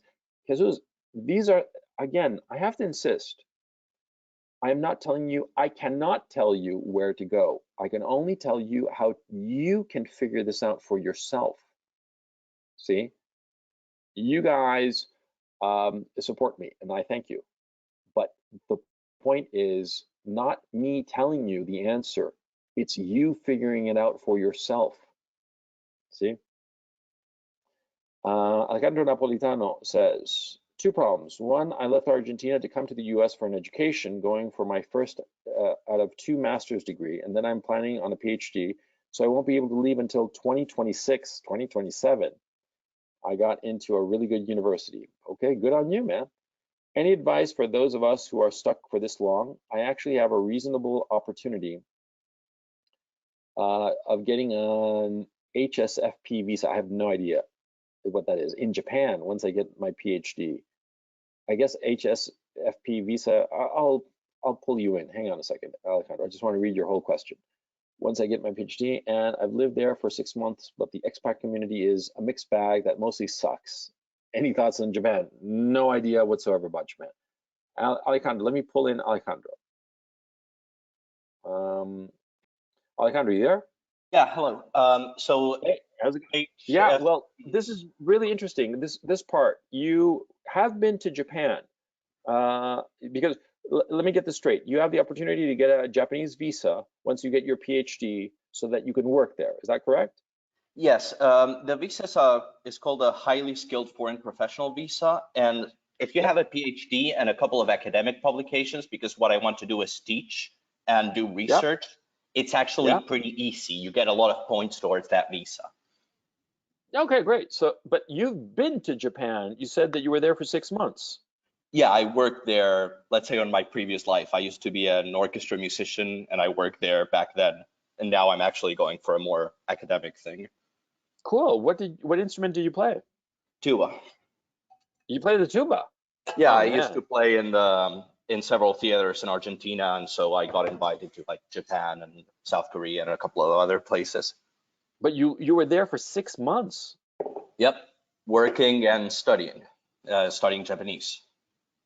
Wow. So you speak Japanese? Well, that was 5 years ago, Well, and still, but I mean, I've you kept could up get my by. skills. But yeah, if I pick them up again, I could actually get back to the level I was in a couple of months, and then reach Yeah, fluency. yeah. Okay, so this is the point. See, you've been there for 6 months, and did you like living in Japan? Yes, but you've talked a lot about the community, and frankly, the expats, man, most The of them. Argentine expats?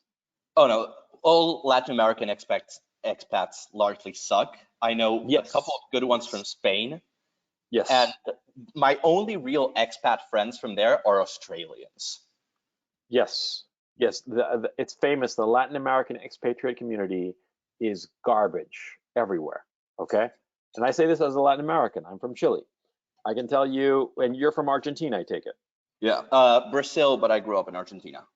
Okay, so yeah, yeah, the what I was saying about the expat community, I'm talking about like the American expat community or European or Canadian or Australian or New Zealand expat community of wherever. They're fantastic. The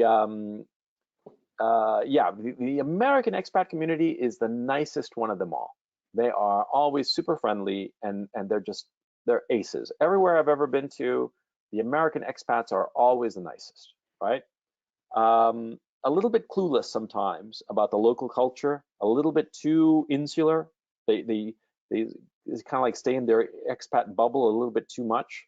But yeah, they're fantastic. The worst expat community is the Latin American one. You don't want to mess with them at all because mostly they're criminals or not criminals per se, but they're shady customers. I mean, just stay the fuck away from them. Anyway, Okay, sorry, a comment about that. So in what? Japan, what I really like, it's incredibly clear what you have to do to keep your visa status and be on the up and up with the government. Yeah. No other expat group has problems with this except for the Latin Americans who are always having problems. And it's so easy. I'm It's just so paperwork. not surprised. Yeah, what? It's just, you have paperwork, you know when to turn it in, where to go, everything's so clear and easy. Still they struggle. Yeah, yeah. Oh, by the way, Sebastian Mendo in the questions asked, why is Peru red? Because in the hypothetical, we were saying that you didn't want the hypothetical person didn't want to be in a country with a heavy lockdown, and Peru had a heavy lockdown. Okay. Yeah, you know, about what you're saying, Alejandro. Yes, the The point I wanted to focus in on is that you actually lived in Japan for 6 months. And this is an example of what I'm talking about of like when you narrow down your possible prospective countries and you go and visit them, you spend enough time to get a real sense of that country. You have spent enough time in Japan to get a real sense of the country, obviously, and you like it. You want to go back, right? Yeah. I mean, would it be fair to say that the only reason you're in the United States right now is to get the PhD so you can get into Japan? Yes. I Yeah. actually kind of came here with some illusions, just it's better than Argentina. I got a good scholarship here, pack my bags and stay there just because it's better. But now I'm realizing, holy crap, they're headed that way too. They're headed what way? I'm interested in your perspective. Uh, well, the feeling I get, even at a top university, is that we are headed, we, the US, are headed to the South American way. Not as hard and not as fast, but it's that kind of slow decline. And Yeah, I'm not optimistic about turning back. yeah, yeah, yeah. You get that vibe. But what are the things that make you get that sense? Well, for one, the politicians. And I actually started studying politicians sort of back from the past, Bush, Clinton, back to Nixon. And I realized that more and more they've started getting that kind of Argentine thing. You're familiar with this kind of Corruption, bullshit. corruption. That's what you're Yeah, saying. Just not just call it what it corruption, is. not just corruption, that kind of speech, there's you probably listen to Macri and Cristina and you realize how similar they are. And I was getting the exact same vibes from, let's say, Romney Obama. That fake choice, that corruption, we're all friends in the back.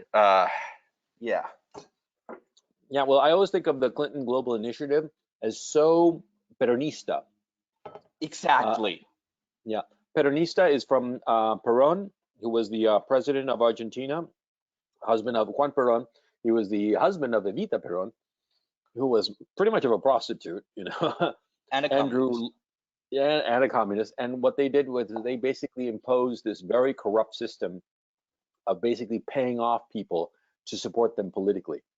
And this culture of corruption seeped through the entire country of Argentina. And today, Argentina is a corrupt cesspool. You can't do anything. It's basically it's like quasi gangster land. It's really, I don't understand how anybody can do any kind of business, long-term business in Argentina because it's so goddamn corrupt. But anyway, Right. And sorry, you what I see that? notice here is that, Yeah. with BLM, with IPAC, and a lot of the lobbies, that same culture is starting to form. Mm-hmm. Mm-hmm. Like culture of corruption. Yeah. Yeah, the same Peronista bullshit. Sorry, I'm Yeah. pissed about this. No, yeah, you're perfectly I completely agree. I think that corruption like that kind of systemic, endemic corruption is the worst thing that can possibly happen. And I saw it with the Clintons, who essentially brought to Washington the the Arkansas mentality, the Little Rock corruption, because Arkansas is one of the most, if not the most corrupt state in the United States, and they brought that culture of corruption to Washington, and now it's just a cesspool. But yeah, um, yeah. So anyway, great talking to you. What? So I don't want to get too personal. I'm just kind of curious. What general field are you getting a PhD in? Logic, computational methodology. It's somewhere between machine learning, statistics, and philosophy. Basically, it's a Okay, very that's heavy. versatile thing. And you want to get a job in Japan? Yeah, actually, there's really good prospects if you want to be a university teacher in Japan. Uh-huh. So the thing is, what I do, it to get this kind of PhD, it requires both a master's in philosophy and a master's in either computational mathematics or computer science, machine learning, that kind of thing, Uh-huh. which leaves you really well positioned with what's in demand in Japan and what's the demand in the next 10, 20 years. How old are you, by the way? 25. Okay, so in 6 years, when you get your PhD, you'll be 31. Yeah, the thing is, I came here to study at 23, almost 24. I No, yeah, started I late. mean, yeah, but you're saying that you'll be done by 2026, 2027, something like that, which is roughly 6 years away. Yeah. And so in 6 years, you'll be 31, 32. It's perfectly fine. And yeah, you'll have the world by the balls, with a professorship in Japan. Yeah. Is that like a sure thing or fingers crossed? Well, it really depends on what happens with the visa. They have said they intend to keep that sort of visa long term. And the thing Hmm. is, it's a point system, right? So I already have a couple of publications, Hmm. and as you know, my master's research and all that. And when I have the PhD and with my Japanese level, I'll pretty much have the points necessary to get that visa. Great. So from there, since I have those points, actually getting the job is pretty easy. Then wait, you're on your way, man. Congratulations. Yeah, the problem is, well, how do I hold out, right? Because I'm still working here. I'm a translator. That's how I make my living right now. Hmm. And it's like I'll have to hold on for 6 more years or so. And it's kind of hard because I'm afraid that basically in Argentina you get punished for trying to save money, right? And Yeah. that's my fear here. That how am I going to save money? How am I going to survive? I've basically started following your advice on how not to get canceled because it's crap in the university here. And I mean, so I how do don't you look. survive? I want to get to other people, but I'm really interested in your perspective on the university. Um, don't tell me which university you're at, but tell me, is it East Coast or West Coast? Uh, I'm not actually sure if it's East Coast or Midwest. Oh, okay, okay, So fine. it's kind of, there in the middle. Okay, and let me ask you: tell me specifically what's going on insofar as cancel culture at the university, especially where you're at is if it's a fairly academic discipline that I would think doesn't have much not much of a political component to it. So please explain what you are perceiving in the cancel culture. Oh boy. Actually, the whole philosophy side of it, Hmm. they've sent circulations about social justice and combating racism and all that. To give you an idea, uh, shortly before that, I had to defend my master's thesis, uh, which I actually did before the whole coursework because I did it during my undergrad. It was 3 years of research Hmm. on political propaganda. Yeah. And I almost got canceled right then and there because basically it was a wholesale condemnation of certain ideological trends that, though I didn't speak of Black Lives Matter, applied to it, right? And even though I never mentioned them, I never mentioned race, I just spoke about trends in political propaganda in the last 50 years from a logic standpoint. I almost Hmm. got canceled for that. Again, logic, you know. What happened specifically, if you don't mind my asking? I mean, I'm really interested personally, and I think a lot of our Okay, listeners would be so also very interested. the thesis defense was uh, like May, Yeah. right? So the BLM thing, I'm not sure if it had exploded yet, but I don't think so. It It certainly was on wasn't its that way. bad. Yeah. Yeah, it Yeah. was on its way. But the research project had been taking a long time. I had my director and several other people were in on it, right? So they knew that I was speaking against mass movements in general. I was speaking about how some trends that translated, for example, in German anti-Semitism actually showed in uh, movements in America and the problem with social justice as an ideology. Uh, so basically, I wasn't canceled because I was known already to be a moral nihilist Hmm. and kind of, I do not believe in justice. I believe Hmm. in getting your own. So that's why I was kind of pardoned, because instead of being accused of being a racist and a fascist, they were like, you're a nihilist and it's disgusting. and you should be helping the black people and marching with them, because several professors actually marched with them in my city. Mhm. Yeah. Like people I know and who actually liked my research. Mhm. So you kind of see where that is going. A couple of professors got canceled. For example, one, I shouldn't say this with too many specifics, but basically he used the N-word in a pedagogical term. He was a professor, I believe, of pedagogical psychology. Oh God, what an idiot. So he used it in that academic context. He was not, he actually spoke at the effects of using it and so on. Still, goodbye job. Did he articulate the word? Yes, he did. That was That, his mistake. yes, I know.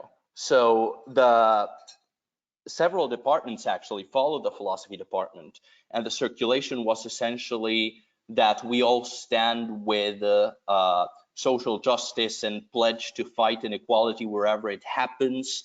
And so a lot of research projects got canceled just Mhm. out of fear that they would be inflammatory. I have a colleague in computational mathematics, for example, who was studying um, basically, there's several definitions of intelligence. He was studying one which I use myself, doesn't really matter, but it's not IQ, so it's not Mhm. racial. And he was studying how that kind of the statistical distributions that follow if you use that definition of intelligence, which is more mathematical and practical. Oh God, and the results were not He didn't even get to do the results. He I beg didn't your even pardon? get that far. They Really? didn't. Yeah, so he started in January, setting up the tests, getting people and all that. And when the whole BLM thing exploded, they shut down the research completely, just because, just in case the results were bad. Let's put it that way. They didn't even let Let him me go let me through with get it. this straight. They were worried that the results would prove or show some sort of truth to racial stereotypes, and therefore they canceled his research. Exactly. Jesus Christ. That is The, fucking funny, man. I mean, it poor is. bastard. I feel sorry for the guy. Yeah, Okay. he was 6 months in setting it up. I was actually helping him with the programming side of it. And Oh, poor so, bastard. Yeah. yeah. Yeah. Yeah. Well, you So can't investigate intelligence at all nowadays. I mean, there was that guy over in Cambridge. I forget the name of the guy who got canceled because he was just studying, you know, intelligence, and I think he was studying intelligence between different groups. I think that that's where he fucked up. right. No, my friend wasn't doing it between different groups. He actually is kind of a social justice guy. So he was going Oh, the with, ultimate irony. yeah, He so was his sympathetic. idea, his idea was, let's try this alternate kind of mathematically sound definition of intelligence, which is used in machine learning, and see how it applies to humans. So he was finding ways to And, set up tests and all that, okay, and yeah, okay. Let me ask you something. This guy, what's his first name? Not last name, just first name. Just to be able to, or make up a name. I don't care. It's just to be now able let's to call him identify. Mark. Mark. Okay, this Mark fellow, right? Um, what does Mark think now about social justice after he got canceled? I stepped back a little bit from talking to him because I was, he was pissed. He was really pissed Sure. because, he was like, I had good intentions and I was trying to do this and I was trying to actually help people by showing that if you leave the racist idea of IQ aside, we're all the same, which actually would mean that his study was purificationalist. So it shouldn't have been done. But never I, mind that. I'm sorry. Can you repeat that? You dropped Uh, out. that would mean that his study was verificationalist. That is to say, he set out to prove that if you have a different definition of intelligence, then we're all the same. Hmm. But they didn't shut him down for that, right? And so he's like, I had the best of intentions, and if they truly believed that there were no differences in intelligence, then why wouldn't they let me do this study? And he's, right there, but I kind of stepped back because I knew that I'm afraid of saying the wrong thing to him, basically, and have him turn against me if I Oh, say, that's a pity. yeah. So, Because I was going to assign you a homework task, which was to get in touch with the guy and have like a coffee or a drink together, over a beer, and just sort of like feel him out as to whether he's still a social justice warrior. oh no, he's very disappointed with that, but I think I should leave him to grieve for a little while. Oh, that's just Another yeah, good kind of one. funny. Yeah. This might give some details that could help find me, but I think it's important to share it because it's not in my university, but it's in a university in my city, Yeah. and kind of, let's say that the university I'm in and all the rest in the city gave their support to the very bad decisions of the university. Anyways, uh, 2 years ago, there was a party, and the cops were called because a black man was, let's say, agitating. They get there, and it's two black cops, campus police. Hmm. They tone down the situation, Hmm. essentially, actually get the guy to calm down, and they tell him, look, you can't stay here because you've been causing trouble, but you're not going to jail. You're just coming with us, wherever it is to kind of sober up for one night, and then you go home, but you cannot stay in the party. Guy starts getting agitated, jumps out the window, dies. Um, Jesus. Autopsy report found drugs, obviously. Hmm. The guy was a student athlete. We hate student athletes, by the way. Why? They are let's say, the spoon-fed little kids. You cannot fail them. They are just absolutely Oh, okay. privileged, uh, Okay. but they are a disaster for academics and bring down the level of the class. Anyways, Oh, okay, okay, okay. um, No, no, it's the reason I'm saying this is because like I went to a university that prided itself on having student athletes. Uh, at my school, 60% of the undergraduates were in varsity athletics. And it was a point of pride that you were studying hard subjects. I went to Dartmouth, and it was a point of pride that you studied hard subjects and at the same time were like on the lacrosse team or the squash team or whatever. And so that's why I was oh I no, was no, here wondering. I mean students who are on an athletic scholarship who Yeah, just they're go they're for basically 3 years. bums. Yeah, That's what you're discussing. They're basically bums. They're just good at football and that's it. exactly. So, anyways, they keep the mother completely informed throughout the whole investigation. She never pressed charges. She never complained. BLM thing comes up. Boom. She starts protests right at the corner of the university. They start harassing teachers and students. That university, the Black Student Union, even though this woman is suing the university for money after 2 years of not giving a fuck about her son's death, basically just using it for money, um, Sure. the Black Student Union gets on her side. The university basically starts kind of getting on her side too, as if saying we didn't do shit, but we can't speak against her. And so they completely cuck out. And all the other universities join in the cucking out in basically saying, yes, this is still a tragedy, even though both cops were black, so it wasn't an incident of police violence or anything. And they're still protesting and they're still suing the school. And it's not like they can win that case, but the school is cucking out to them and basically saying, oh, we still, we are privileged and we must see what we can do to what is the most racially just thing to do, because the death of this young man was a tragedy and it was systemic, even though he was high. Yeah, I just brought in Mr. Blue, who had a really good question that would fit very nicely with the cucking out of the university. Mr. Blue, how's it going? Oh, it's going well. How are you both? I'm doing really good, really good. And so what was the question that it's going to fit nicely with what you just said, Alejandro? Yeah, so I'm trying. So my question is, who is the biggest beneficiary of Black Lives Matter, Is it the elite families and corporations? And if so, how are they benefiting it? And why is it being imposed on the rest of us? Alejandro, what do you think?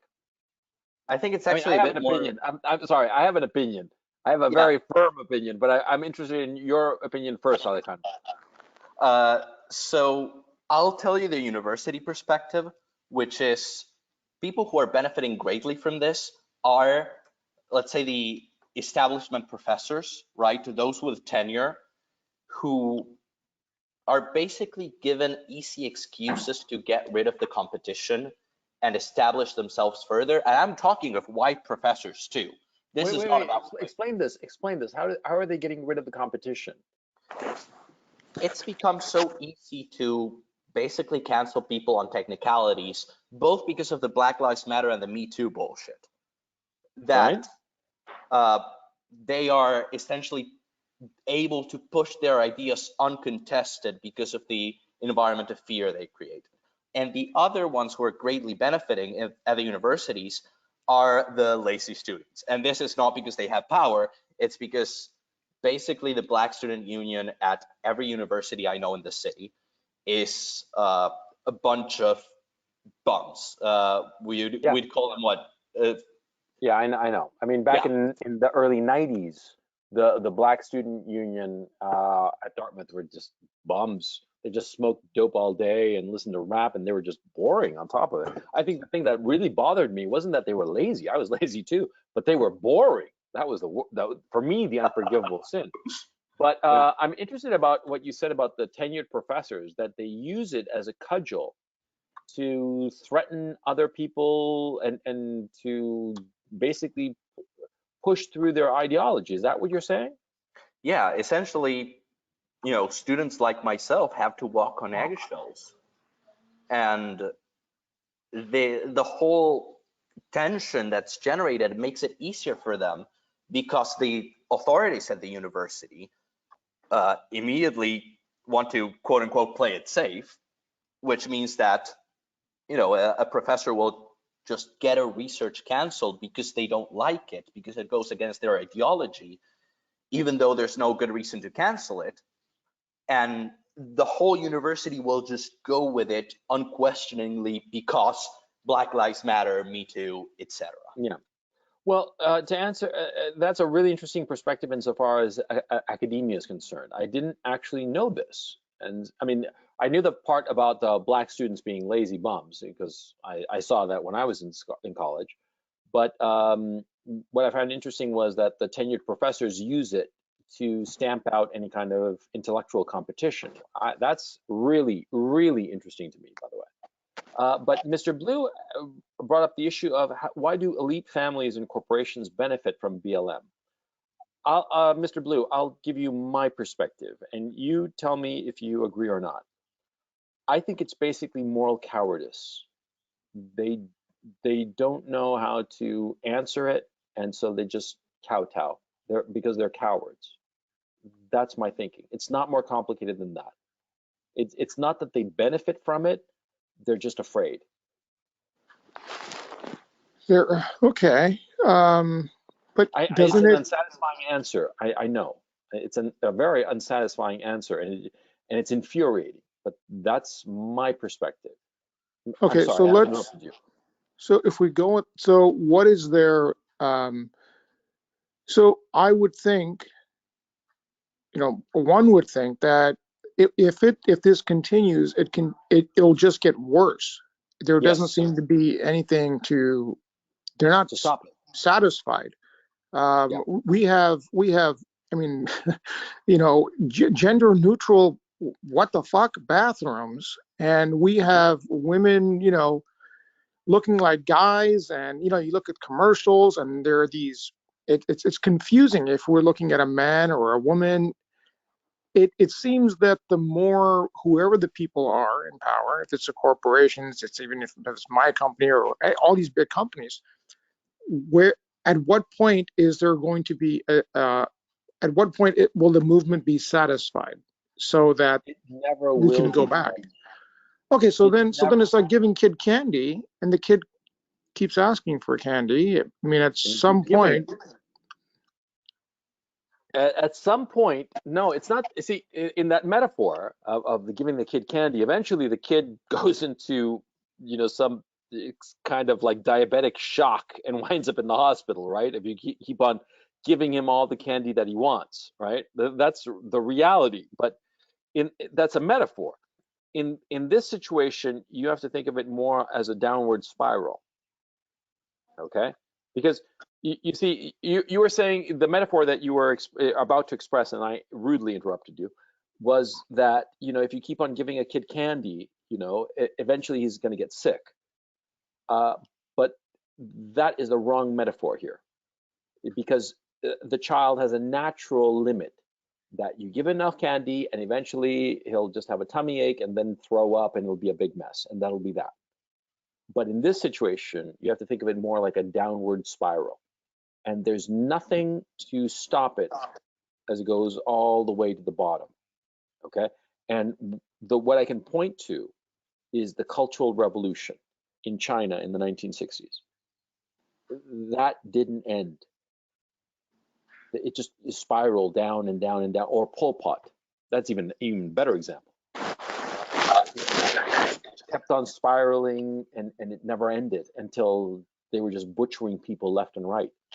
And insane as it sounds, I think that seeing as nobody's putting a halt to this, it's just going to keep on spiraling. That's my thinking. So the competitive advantage, kind of like what the other gentleman was talking about with in the academics and professors, is if you want to get ahead, you shave your head and you become a male feminist. Right. Wait, I actually have, sorry, but between this, what you both said and what I was explaining about academia, I realized the perfect metaphor.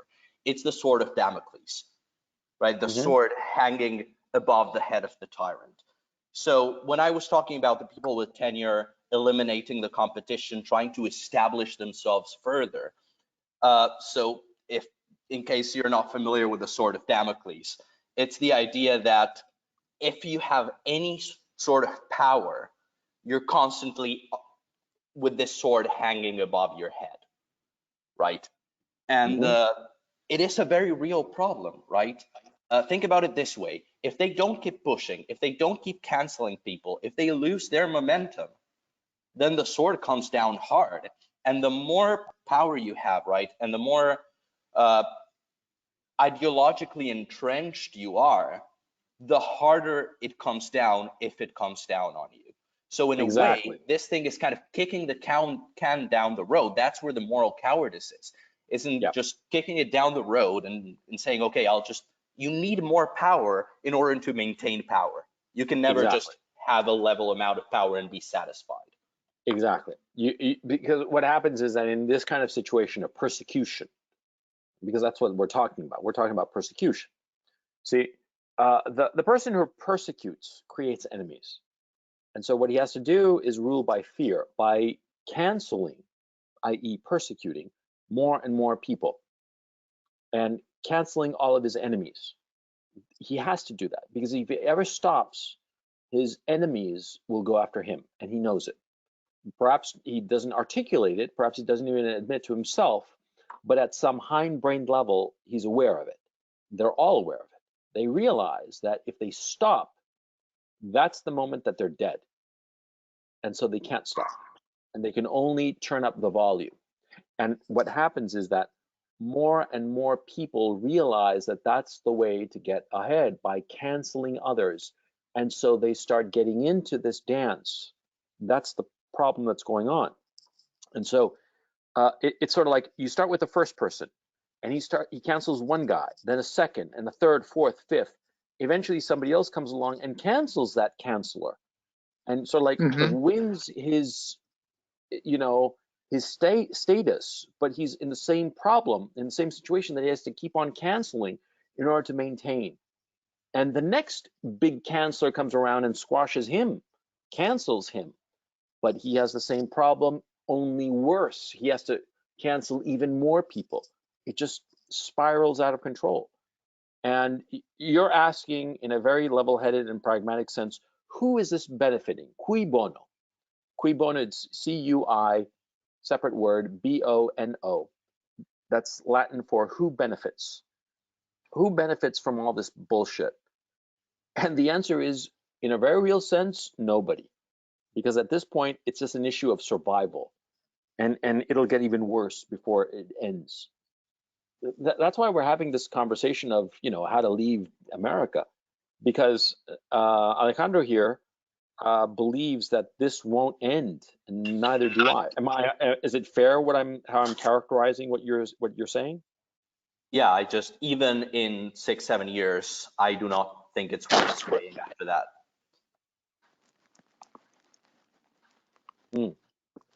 Yeah. I just took a swig of Jägermeister if you're interested. Yeah, because I think that this is going to hell in a handcart. Yeah. Yeah. Oh. Yeah, Okay. I just wonder where that equilibrium will be. You cancel enough people, you make enough enemies. Enough families have had it, with their kids, especially now with Zoom and everything being taught, in addition just to the regular subjects, all this, extra. Yeah, I wonder when there will be a pushback, a real pushback, or will there not be a pushback, and how does that catastrophe look? Where are Well, we going? here's RM. RM, if you're there, unmute yourself so you can hop on, because I'm interested in your perspective. RM, he's not going green, so I don't know what's up with his microphone. Oh, there is RM. How's it going, RM? Good, how are you? Pretty good, pretty good. Can you, because you have a question, I'll read it for the other two gentlemen, and you elaborate. You wrote, I have a different experience from cancel culture in academia, at least in the technical fields. What I've seen is that they just want to do what they do and don't care much about these issues and try to get along so they can do their research. RM, where are you at, by the way? I'm in a university in Midwest, so not too far from the other fellow. Okay, you're in the Midwest. Okay, and so you're in a technical field. It's a just general. I don't want to put you in any kind of. I don't want to dox you or anything like that. Yeah, What's the general field that you're involved in, and what level academically?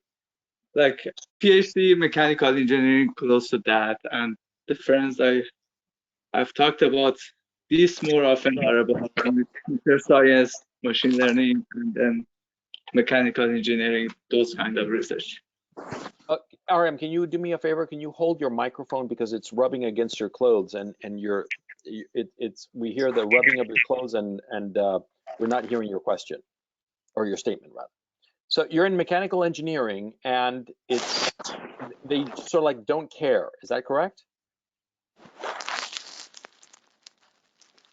Hello? I think we lost RM. Okay, so yeah, actually we're worlds apart because most of my work is in stats. So in mechanical engineering, you have a very low probability of doing something that will be cancelable.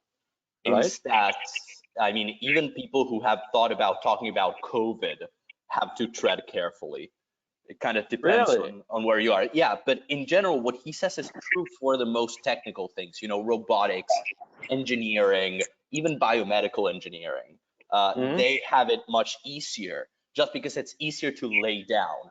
But once you get into statistics, right, this guy who was doing the statistical thing, he was working with cognitive psychologists. That's why, I'm more in the, I guess you could call them digital humanities. So it's not as bad as the humanities, obviously, but we don't have it as good as engineering and all that.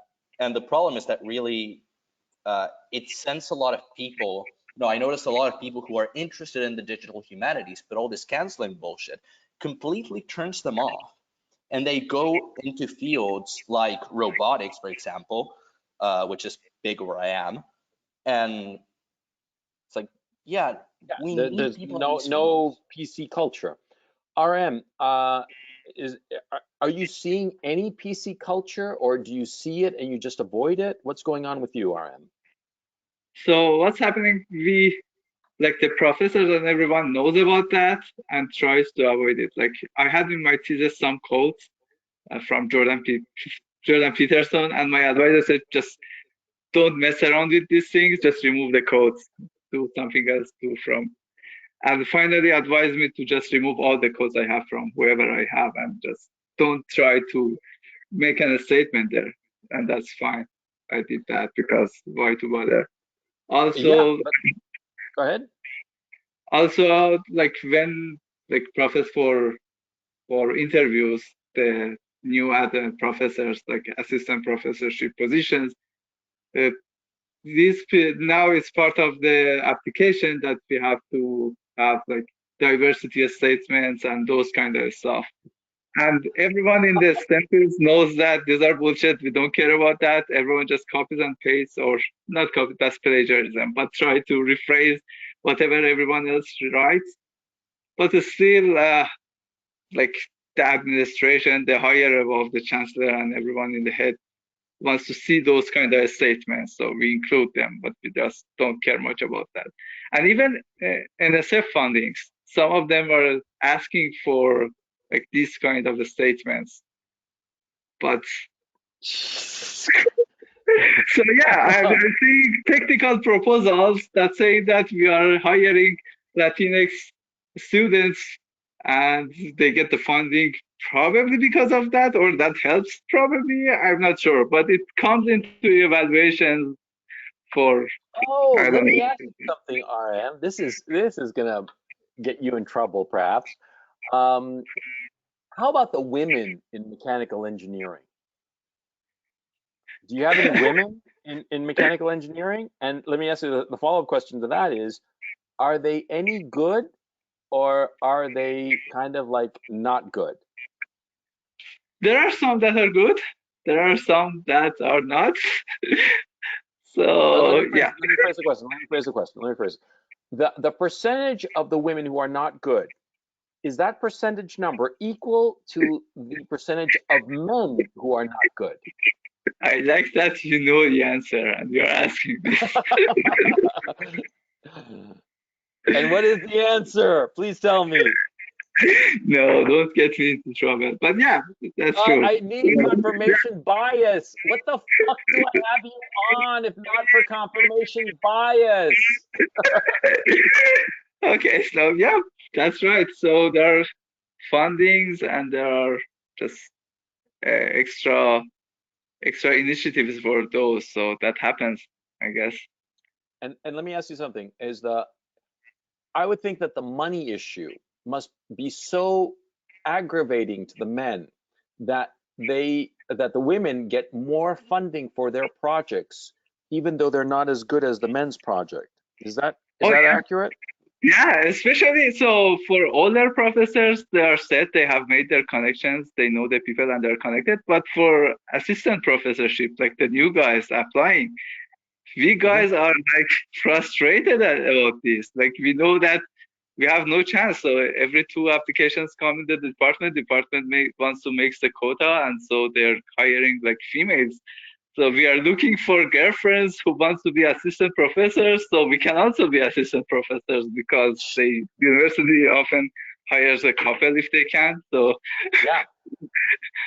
Sorry, so So actually, guys, wait. So guys are trying to become the boyfriend of some female PhD students so that they can both be assistant professors? Is that what you're yes, saying? yes. So same applications comes, but the girls get the priority. They get hired much easier. Like for like I see the resumes, I look at the resumes, and they're like far behind, but they get hired. Holy fuck! And this is the Oh technical field. man. Okay, I gotta ask the guys who are like listening. Who else here is a PhD candidate or a recent or is a graduate student? Who's a graduate student who's on right now? Hit me up because I'm really interested in hearing all these nightmare stories of academia.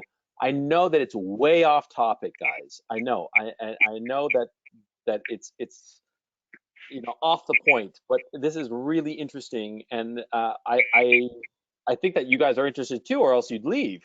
So anybody else who's like a PhD, um, say so in the questions, and I'll bring you on because I'm really interested in this fucking nightmare, man. I mean, because I had this impression, RM and Alejandro, I had this impression that academia was, full of this, PC cancel culture bullshit, but I didn't realize that it was that bad. And I didn't realize that it had become that corrupt. I mean, if guys are trying to get with a girl so that they can get a job, that's fucking low. And by the way, are the girls taking advantage of this situation and exploiting it to their advantage? Uh, yeah, I say they're hitting above their leagues. Oh, okay, give me an example. Do you know an obvious example that you could give us? Uh, so a girl of a score, I say 5, gets like boyfriends of 8s or 9s. Really? Yeah. Okay, that's actually true for the tests too. So What? TA, What? I'm a Oh, TA. come on, Alejandro. What? I'm a TA and I used to be a tutor. Okay. Yeah. So while I was tutoring, I caught a, let's say, black female of color teaching. Teaching. Black female of TA. color, by definition, she's of color. Yes. Sorry, a female of color cheating in one of her programming assignments. So, of course, it's my job. I report it. And they tell me not to do anything about it. And they basically force the professor to give her a B. Because in my program, if you get a C, you're like, goodbye, get the hell out. Likewise, as a How TA, do you know for a fact that she cheated? do you know what Stack Overflow is? No, I had no Anyone in idea. computer science now is laughing. It's basically, you have a programming assignment from, undergrad. You Google it, and the first thing that comes up is this site called Stack Overflow, where people post questions and other people post solutions. Mm-hmm. So if you're telling me to, like, your homework is to do a simple algorithm, you're gonna find the literal code right there. And so you know when a student is cheating, because basically what I do now as a TA as well is I sit down and I say, okay, explain to me how your code works. That question kills every single student, except the good ones. Except the ones Right. who actually did it. Exactly. So yeah, women and especially people of color, they get away with that bullshit. They do not fail, period. And this is actually important to what we're talking about leaving. Why? Because these people will go on to be employed at corporations, will go on to be our colleagues. But they don't know. They don't know what they're doing. No, they really don't. But, what are you going to do? Not hire them? That's the problem. They are getting hired. I know this for a fact because the universities usually try to set them up and are really proud of, hey, we got this guy this job and we got that guy this internship. I was like, yeah, if I stay here, even if I'm a professor, I am going to have to work with these people that, if I was able to have academic integrity, I would have failed them. They should have been expelled on academic dishonesty. What happens to Asian students? Well, they're often treated as white, right? So actually, I have a girlfriend. She's from Hong Kong. And she struggles just like the rest of us. She actually didn't get her TA sheet, even though she should have. She's actually one of the best. She was Asian? Yeah, she's one of the best computational mathematicians in the school. And she's really kind By of the way, struggling. I mean, I know Alejandro is a spick like me, right? RM, what ethnicity are you, if you don't mind my asking? I'm Persian. You're Persian, okay. Oh, RM, sorry. So you probably did like me, we speak Persians, etc. We can actually get a really good scholarship on that. I got a good scholarship because of that bullshit. Meanwhile, my girlfriend is having to pay her master's in full. Oh Oh, man. Yeah, and frankly, she is better than me. Okay, we both You get tell A's her because that, or you're smart enough to keep it to yourself? no, I fucking keep it to myself. Fucking A. You're learning. Okay, good. Thinking dude. Anyway, no, seriously though, it seems grossly unfair. You know, look, when I was, I'll tell you right now, there was this class I took in at Dartmouth in '94, I think it was. It was like, I think it was my senior year actually. It was on Milton. I was just taking this English class because to fill out my minor. I was like balls deep into my history thesis. I was writing on the provisional governments of Russia and the administration, the administrative bureaucracy, right? And so I was neck deep in that, and I didn't have time to do the fucking Milton class. That was like a lot more work than I anticipated. But the fact that I was a Hispanic, the white professor cut me all kinds of slack, and I took advantage of it. And I retrospectively feel kind of ashamed. And the funny thing is that at the time I didn't read Paradise Lost, which is, you know, the major poem by Milton, right? Later, as an adult, as a grown man, I did read it and I enjoyed it tremendously. But in college, I was too much of a lazy bum, and I got like an A minus, and it was clear that I hadn't done the work. And he just passed me, and this was in '95. So what you're telling me basically is that the situation just endured and has become just far, far worse. Is that an accurate assessment of what's going on? Yeah, exactly. And even me, you know, I look very white. Like Uh-huh. I'm direct descendant from European Jews and normal Europeans. So like Okay. I get by on the, you know, when I applied and all that, it was my Latino name and the fact that I am from Latin America that got me the, let's say that it got me enough diversity points to get a really good scholarship. But Yeah. now it's actually kind of working against me because I don't look the part, which shows you just how even more racist the whole thing has become, right? Yeah. Yeah. I actually do this thing where when African American people are talking to me in their kind of accent, I actually Mhm. have problems understanding them, but I pretend that they're way worse than they actually are. I just go like, no, look, I'm not actually American. I cannot understand you when you speak like that. I'm sorry, and just play the fool. It saved my life many, many times. So anyone who's foreign and in the US, I really advise you do that if you're in university and just trying to get out of shit. Jesus. You hear that, RM? yeah, noted. No, it's so unfair. Um, so both of you guys, you're basically both of you are on your way to a PhD. RM, do you have a PhD or are you on a PhD program? No, I'm done with that. I got my PhD a couple of months ago. Okay. Oh, congratulations. And what are you Thank you. doing now for work? Now Are you I'm a working? postdoc. So I'm a postdoc. It's a never-ending path, right? Yeah, exactly. When are you gonna like be like a grown up and have a job? I look for it. No one hires me. They're all hiring the chicks. Okay, so the question is, you guys, okay, and I'm directing this more towards RM. When or where do you think this ends? Because Alejandro already has an opinion. Alejandro, correct me if I'm wrong. You don't see an end to this. Is that accurate? Not anywhere in the near term. I see the kind of same cycle that we had with Peron, you know, where Yeah, it just this, keeps on well, cycling. yeah, I just don't see where there's a realistic stopping point to this, just because it's being Yeah, enabled and these people are going into the corporations that then hire graduate yeah, students. and just pulling everybody down, Exactly. right? Yeah. Yeah. RM, do you in mechanical engineering, do you see any end to this bullshit?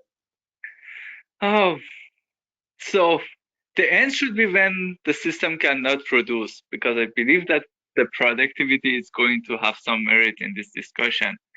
Hmm. But the problem is that the money is being pumped into these programs from those agendas. So as long as those money is leveling off the total productivity, like it's an even cost. Yeah. So that's not going to happen. If that money stops or the productivity drops to the extent that the money cannot like maintain that level of total like income, or then it's going to just fall off. Yeah, that's my thought. Like, and Uh, so this loss of productivity is being compensated by the money coming from tech, mostly tech, and then some more traditional tech or aerospace or whatever the corporation.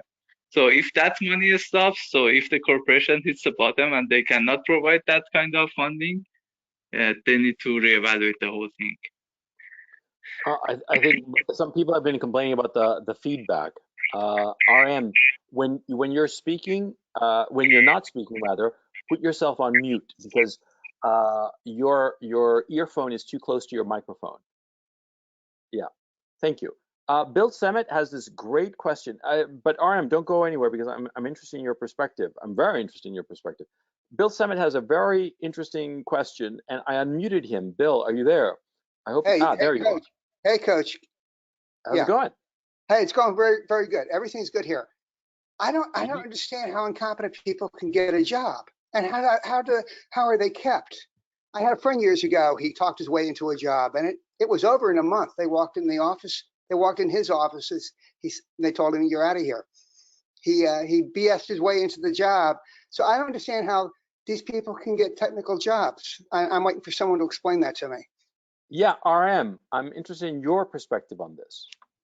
So the problem is the tech is that like we are burning a lot of money like in the technology, in the new world. So if we are burning a lot of money to like support startup, and Google makes more money but burns even more money, Amazon makes more money and burns even more money.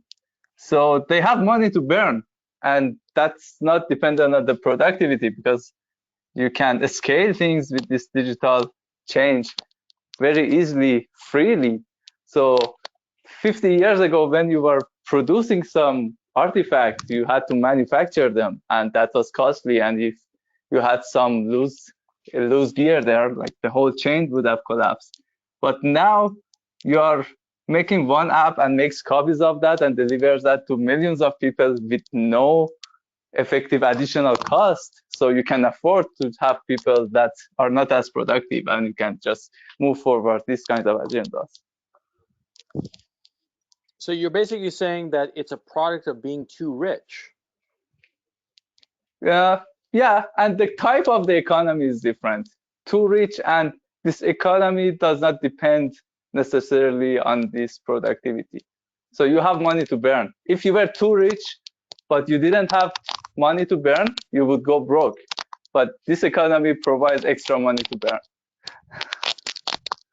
Right, sorry, it's exactly the same problem in academia. You have a lot of diversity hires in professors, administrations, etc., and you can tell exactly that where the university is bleeding money and where it's being funneled from to support that.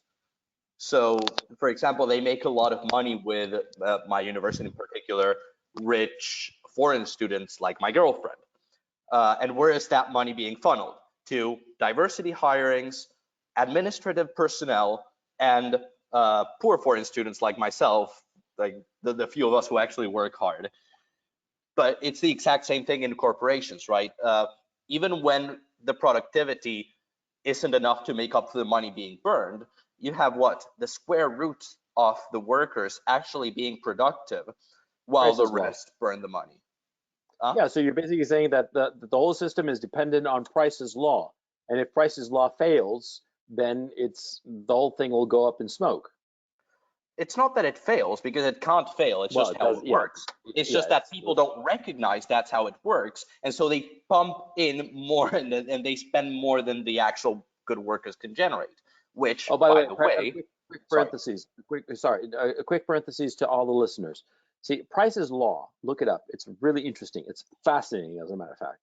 It's a concept by an academic called Price. I forget his first name, who studied academic papers and why some academic papers and authors of academic papers got cited so much and others rarely were. And he came to the conclusion, and it's called Price's Law, that the square root of the number of people working in an organization carry out half the work. Ergo, if you have an organization of 100 people, the square root of 100 is 10. 10 people are going to be carrying out 50% of the work, and the 90 other workers will be carrying out the other 50% of the work. And that's a natural law. And Price's law was originally a conjecture, and the more it was pushed statistically to see if it was correct, it turned out to be more and more accurate every time. And so that's why it's called Price's Law. I'm sorry, Alejandro, I interrupted you, but I thought it was pertinent. It's really important to explain that. So what you see, however, is that 10 don't actually have a problem with doing 50% for 100, just because it still works, right? They still get their cut. The thing is moving forward. The problem is when you have 10 productive people for 200, and that's what's happening right now in many corporations where people I know work, and in some smaller universities. It's just Price's Law is starting to be ignored, and the productive people are starting to get pissed. Now, the real problem there is it's too long to explain, but I would really recommend this book called Exit, Voice, and Loyalty by an economist called Albert Hirschman. Can you put in the questions so that everybody can see it? Yeah, I actually think only you can see the questions. I don't know how to do it for everyone, so. Oh, okay. Okay, just put it up there, and I'll just copy paste it to everybody. There, I put it. So anyways, this guy, as an economist, he speaks about how people interact with institutions or corporations, right? So he's thinking about the workers and the clients interacting with a corporation. And what he says is that when you're dealing with a problem, you have kind of three ways to face it. I'm simplifying a lot. Exit is you just leave. Period. You do not interact anymore, which is basically you got fed up. Voice and loyalty are actually quite related. Corporations, institutions, etc., they thrive on dissent, on open dissent, on people voicing their problems, right? Sure. Because of two reasons. The healthy ones actually listen, and the unhealthy ones just eradicate those who actually voice their problems. So they both, let's say, benefit. And then loyalty is just sticking to the corporation itself, even if you're uncomfortable with the situation. And so this actually, the conversation over this text started with something called, what was it, ultimate exit, or text secessionism, which is a very crazy thing. Eventually, the capable people just get fed up. Exactly, and they leave. That Ayn Rand bullshit with from that one book where the capable people just got fed up and made their own society. It's not that straightforward, but what you see, and this was kind of my case in Argentina, we just go to other countries and, oh, hey, look, this corporation isn't working, it's bullshit. You have people like me trying to go to Japan. My girlfriend, who came here because she's terrified of what's going on in Hong Kong, is like, hey, if you get that job in Japan, I'm going with you. And if not, I'm going to, I think she wants to go to Singapore. And it's just that kind of paradigm. But this book is really great, and it's still very current, even though it's actually an old book. Well, the best books, the best books are timeless. So, yeah. Yeah. Okay, I've never heard of it, so I'm definitely going to check it out. I posted it to reiterate. Exit, Voice, and Loyalty by Albert Hirschman, Hirschmann, Hirschman.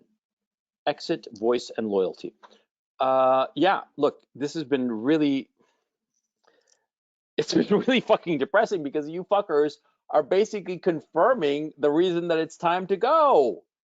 RM, Bill, and well, Bill is, I hope, is still there, and Yes, and Alejandro. I just have Go one ahead. more comment. I just have one.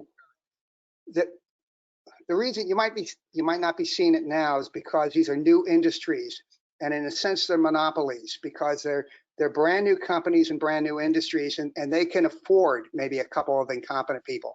But in a highly competitive industry, you can't afford to have incompetent people on your staff. Just as an example, if one army has muskets and the other army has spears, it's okay if most of the riflemen or most of the musketeers can't hit a target. They still have muskets. But when you've got two armies, now being a sharpshooter becomes more and more important. Yeah. So that could Actually, be new companies and new industries. What's really interesting was what you're saying is that the neoliberal paradigm that we currently have prioritizes and in fact celebrates monopolies, and basically says that monopolies are good so long as they don't take advantage of the consumer. And so these monopolies are, I never thought of it. You guys correct my logic, but I never realized that the monopolistic practices of neoliberalism, which actively encourages monopolies because it views monopolies as efficient and competition as inefficient, which it is, because the creative destruction of competition means, of course, that a lot of capital is lost during the competition, and therefore monopolies conserve capital. And therefore, if the monopoly is not exploiting the consumer, the monopoly should be allowed to endure. Greenspan argued that in 1963, and ironically enough, in an Ayn Rand, in an essay, prologue to a collection of Ayn Rand essays. But anyway, the point is that our neoliberal economy prioritizes monopolies, and it might be that very reason that's bringing about this decay. Do you guys see where I'm going here? Mm-hmm. Yeah. Yes. Yeah, I'm actually reminded of Schopenhauer, who, in very different words, said there's kind of a reciprocal presupposition between the tyrants and the masses, right? So how do you get the monopolies? You get the masses being absolutely idiotic, right? If you want to be an elitist, you need the masses. That's kind of the huge problem. Yeah. And so they create this kind of feedback loop. And that's why really the neoliberal monopolies cannot stand in the long term, the very long term, because they're not optimal. They are self-undermining because they need the kind of mass culture which creates the problems we're having now. One of the things we're seeing now with the lockdowns is it's crushing small business. The big guys are doing fine, but mom and pops, they're going out of business. They're going broke. Competition. The competition to the big companies is going down, and it's just wiping the competitive floor and just leaving the monopoly player. Yeah. Hey, But Bill, where are you at, by the way? I'm in United States, flyover country. Okay, you're in. I mean, you know, state or region. I don't care. Like I said, I'm never trying to dox anybody. I'm just interested in getting a little context to the different people who contribute to these conversations. Where are you at? Basically, you're in flyover country. Okay, that's fine. How are you seeing the whole COVID situation playing out where you are? Oh, it's crushing small business. We've got a handful of states where no one is wearing the mask and everything's fine. But in other places, I'm sorry. Is that your state? Sort of, yes. The governor said you have to wear a mask, and very few. Some people are and some people aren't. If you're going to buy groceries, you have to wear a mask. I only wear the mask when I'm in a grocery store. So. Oh, and the sheriff down the street said he's not going to enforce the law. He said, well, if the governor wants to do that, that's fine, but my boys aren't going to enforce it. So. Really? Yes. Now, and the governor didn't send the state police to arrest the guy. I expected that to happen, but he didn't. So, well, that's a whole different conversation. Half the population takes the COVID thing real seriously. They're afraid they're going to die. And the rest of us are just scratching our heads going. Exactly. Do you know anybody who has died of COVID? No. know. And I've been asking for months, and people have been asking me. So I don't know. I don't know. Yeah, It's because I strange. don't know anybody who's died of COVID. I suspect I had it back in March. I've said this before, and I forget if here or elsewhere, but I think I got it in March. Because back in 2008, I want to say, or 2007 perhaps, I suffered this horrible, horrible flu that it had me laid up for like 10 days. And afterwards, I actually lost my sense of smell. Not lost it completely, but it was like the volume knob had been turned down 90%, you know? And it's actually very disappointing because you only realize after you've lost it rather that the sense of smell is such an integral part of your sensory experience, especially when it comes to food and also with memory, because you know, smelling things just gives you memories and it triggers memories, and I've lost it, not lost it completely, but it's like 90% gone because of this flu that I had back in 2007, I think, or 2007 or 2008, doesn't matter. And the point is that, see, I think I got it in March, and I had it maybe like 2 days that I was sort of like a little bit under the weather, and about a week to 10 days that I was feeling like, yeah, and that was it. And I've been all over. I don't wear a mask. I think it's bullshit. And I once talked to a girl who runs a coffee shop, and she didn't wear a mask. And she asked me, why don't you wear a mask? And I told her, and it was a knee-jerk reaction. I told her, because I'm a free man. And she laughed, you know. Yeah. I think it's all bullshit. I was severely mistaken back in March. In March, I thought it was going to be the end of the world, and it wasn't. It because the deaths weren't there. It doesn't matter how many people have the disease. What matters are the deaths, and the deaths aren't there as far as I can see. And RM, Alejandro, have you seen that many dead people, or have you heard of people who have died of this? Yes, but nobody I know. I can hear myself echo.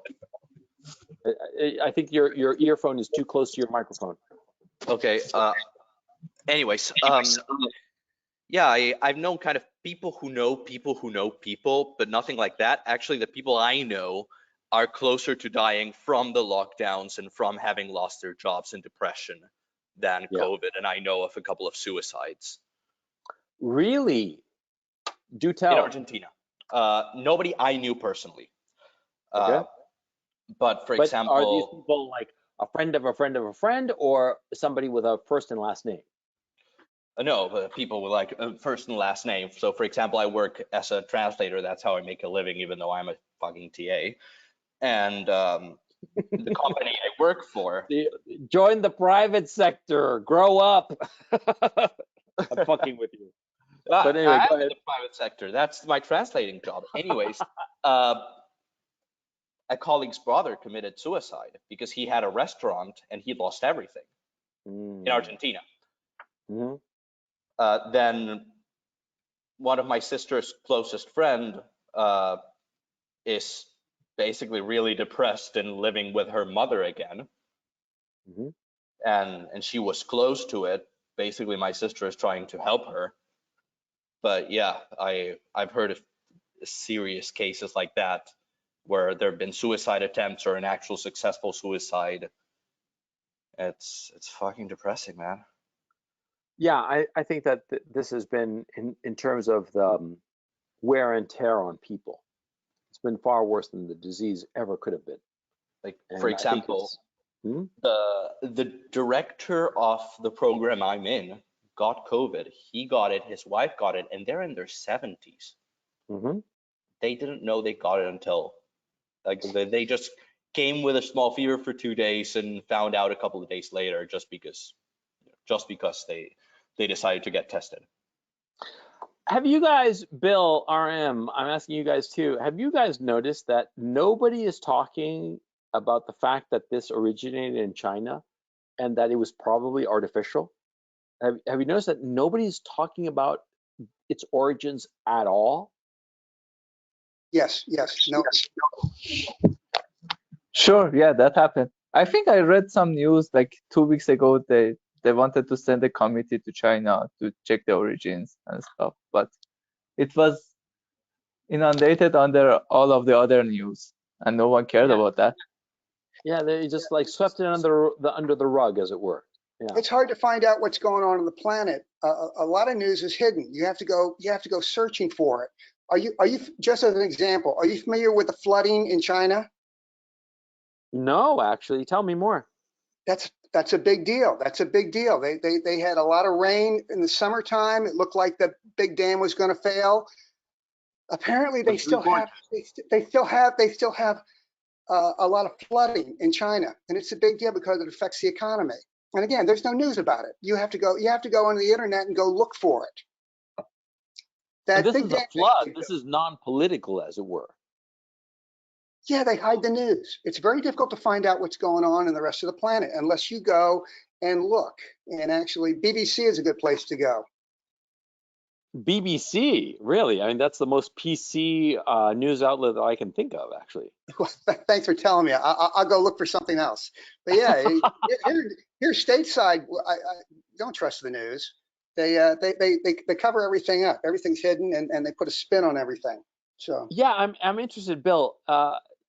What are, average everyday people thinking about the mainstream media, especially over the last year when they've shown themselves to be so full of shit on so many issues, or have people not noticed? I'm I'm very, very sorry. curious. I don't really have a true answer for you. Everybody's been locked down. I've been like a hermit, so I don't know. Apparently, half the population believes the whole COVID thing that they're going to die soon, and the other Hmm. half they don't deal with a mask. I live in a place that was pretty pro-Trump, and I think we're speechless that he's not going to get a second term. We're just pretty angry and pretty stunned. I personally think I don't like Trump. I have to preface this. I don't like him. I think he's an idiot, and I think he's a weakling. But he won. He won, and I think it was a landslide. And the fact that so many counties went his way, but yet he lost, and Biden won more black votes than even Obama. I mean, come on, man. I mean, it just seems like too obvious. But actually, we have like somebody who would be in a good position. I mean, Alejandro, you're like a big math brain guy. So you tell me, do you think, statistically speaking, it's likely that Biden won or Trump won, or you don't know or you don't care? I actually think that a lot of data that should be there in order to make that decision is being hidden, which to me kind of indicates it should have been Trump. It's Oh, just really? data. What data specifically? So in general, specifics about mail-in voting and why these counties, you said it, a minority of counties actually had an overwhelming amount of votes, Hmm. but we're not actually getting data. And I don't know if it's because the US doesn't do that, but about, registration, who voted, who, kind of more specifics and the whole recount things. It's actually kind of hard to say it in English, but in general, you would get an idea of, this many people live in this county, these many voted, there was, this kind of correlation, and you're not getting the verification. That's it. You're not getting the verification of the votes. That's not out in the open, at least not that I could find, right? So the thing about statistics is that what I would say is there is not sufficient evidence to claim that Biden won cleanly, which does not mean that he cheated. It's like a statistical inference is this very iffy thing, right? Where you have to really couch your words. But in Yeah. full confidence, I would say, yeah, this is absolute bullshit. The numbers just don't match.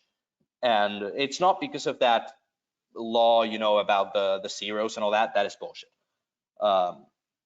It's just Uh, statistically very improbable. yeah. John Jung was a guy who wanted to make a comment, but I'm looking for him and he's gone. I think that poor John Jung, signed off before I could get to him. Okay. Listen, we've been going on for 3 hours. Okay, I'm going to call an end to the stream. It's been a lot of fun, and I very much enjoyed this conversation, even though we veered wildly off the original point. But it's a lot of fun, and sometimes, a conversation, you have to just let it go where it will. And so I just want to thank my current guests, RM, Alejandro, Bill. Thank you so much. It's been so illuminating to hear you guys, your perspective. Are you guys there? Yeah, thanks, Yeah. Coach.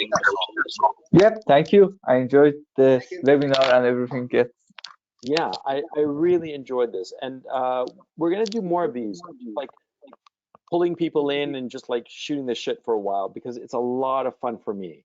Unfortunately, I do have to go because it's almost 9 o'clock here, and I have to go and be with my family. But thank you so much. It's been right before you really to what? get right before you leave, to get this kind of back on topic. Yeah. Something I realized, but then we got derailed, is, for example, I would have a really easy time going to Israel and China, Yeah. but there's kind of nothing for me there. It would just be the ease of, if I have problems to get into, basically my green countries are Japan, South Korea, Estonia, and Finland. But if I don't get into any of Japan, those, Estonia, and Finland. Yeah. yeah, if I don't get into any of those, basically Israel and China would be really easy for me for various Well, personal. the reason I brought up earlier why Jewish people, Ashkenazi Jews in the West, are focusing on China is that historically they have a very good track record of picking the winners. And it seems that China's economic might is very much like paralleling the United States economic might before the First World War. And so it seems at this time that it's the smart bet to be I would betting be on China very as the careful. future. What? Just from a mathematical standpoint, their strategy is one that has seriously backfired in European countries. Notice what they're doing in Africa. Yeah. That kind of quote unquote mercantilist imperialism that they have going. Yeah. They are sinking a lot of money into projects that, there was a time in Argentina where there were memes about China is buying everything, until they stopped sinking money into us because they realized nobody's going to pay them, right? Yeah. China is buying a lot of shit, and to me, it's a paper tiger. Same with technology. But again, I may be biased because my girl is from Hong Kong, so she's constantly beating my ear about China. But what you realize is that in China, the CCP is evil, I suppose. yeah, but even when she gets a bit more calm and level-headed, they are at least technologically a paper tiger, just kind of the same Soviet Union bullshit of bad copies, and just they do not have, let's say, the big driving brains that America is losing right now. And so, even if the Jews move to China, I would actually move there because I know a publisher from there, and I could work with him. But again, I just see them becoming the same paper tiger that America is becoming. That's my problem. Yeah. And actually, something I really respect Trump for is that he'd been fighting for a strong kind of Japan, South Korea, Taiwan deal, which strategically speaking would leave them very well positioned to keep themselves safe from China. Taiwan right now is, with Biden, incredibly endangered from China. And so, that's why I'm kind of looking at Japan as well, just because it has managed to be isolated, even with its stagnating economy, from the paper tiger bullshit and the money sinkhole that China got into and that the EU and the US got into, right? This whole, again, by the way, I just have to, I want to end this broadcast, but I just have to point out something about the quote unquote Japanese stagnation. The Japanese stagnation thesis is basically something that the Keynesians are pushing, specifically Paul Krugman. But if you look at what the Japanese are doing long term, they realize that they are in a demographic shift and they are deflating demographically. And so they are they have consciously decided to allow this demographic deflation to happen and not replace Japanese with foreigners, as so many of the Western countries have.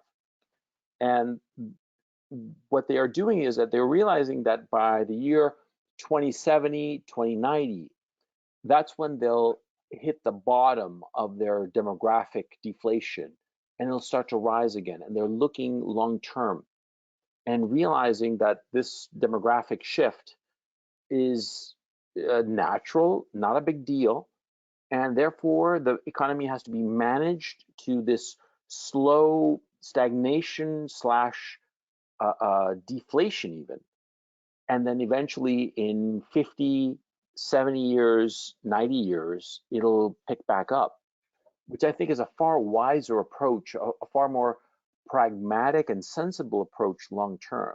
I mean, if I had to bet now, Japan is where I'd lay my money for 100 years from now. In the year 2120, Japan is going to be aces, and India is going to be aces. I don't know India. Japan definitely, but yeah, the thing I notice is Japan and South Korea are in the perfect place to start automating. Because what you talked about the population, it's because they do not have underlying excess population problem, which is not the same as underpopulation and would be, sorry, as overpopulation. And that would be like a very long topic to talk about excess population. But essentially, Japan, South Korea, and a couple of other countries don't have that problem. The US has it. The EU, even without importing immigrants, had an excess population problem. Yeah. And so, just for definition, when I say excess population, I mean the kind of population that cannot pull its weight. Even if like you give them state help, they cannot pull themselves up. Yeah. Others would call them the low IQ. Doesn't matter. Japan does not have that problem. I've been to Japan. They're homeless. Why not, by the way? Largely because this is going to sound horrible, but they do not frown on menial jobs. A man who has a menial job is still proud of it, right? And that man knows very damn well that if he does not perform his best, job gets automated, right? So in a way, the lower classes, and this sounds horrible, they are competing with the prospect of automation. That is to say, they have to give good reason to, hey, keep us employed. We are doing our best. We're really working hard so that really it isn't necessary to replace us. Whereas the lower classes in the US are excess. And if you automate them, you get a huge social problem. But right now they're causing economic problems by being unproductive. Yeah. And also the huge problem in Japan is mental health. And it's not as bad as in America. But that's it. The poor people, like the really poor people, you see, and the homeless, they are usually mentally ill. That's the only people you really have on kind of state benefits, the mentally ill. This has been really fascinating. It's been a really, really enjoyable conversation.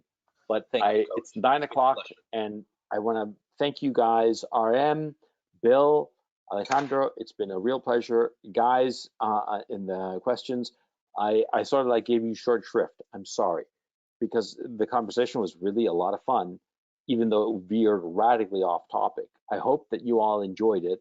The fact that you guys are all, like most of you are still here, means that you enjoyed it, and I'm so glad. So anyway, I'm going to call a halt to this broadcast. Thank you all so much. It's been a hell of a lot of fun. And I will catch you all guys all next week. Well, we will be in 2021. So holy cow. So anyway, thank you so much, and I'll catch you next time. Bye, Coach. Thank you.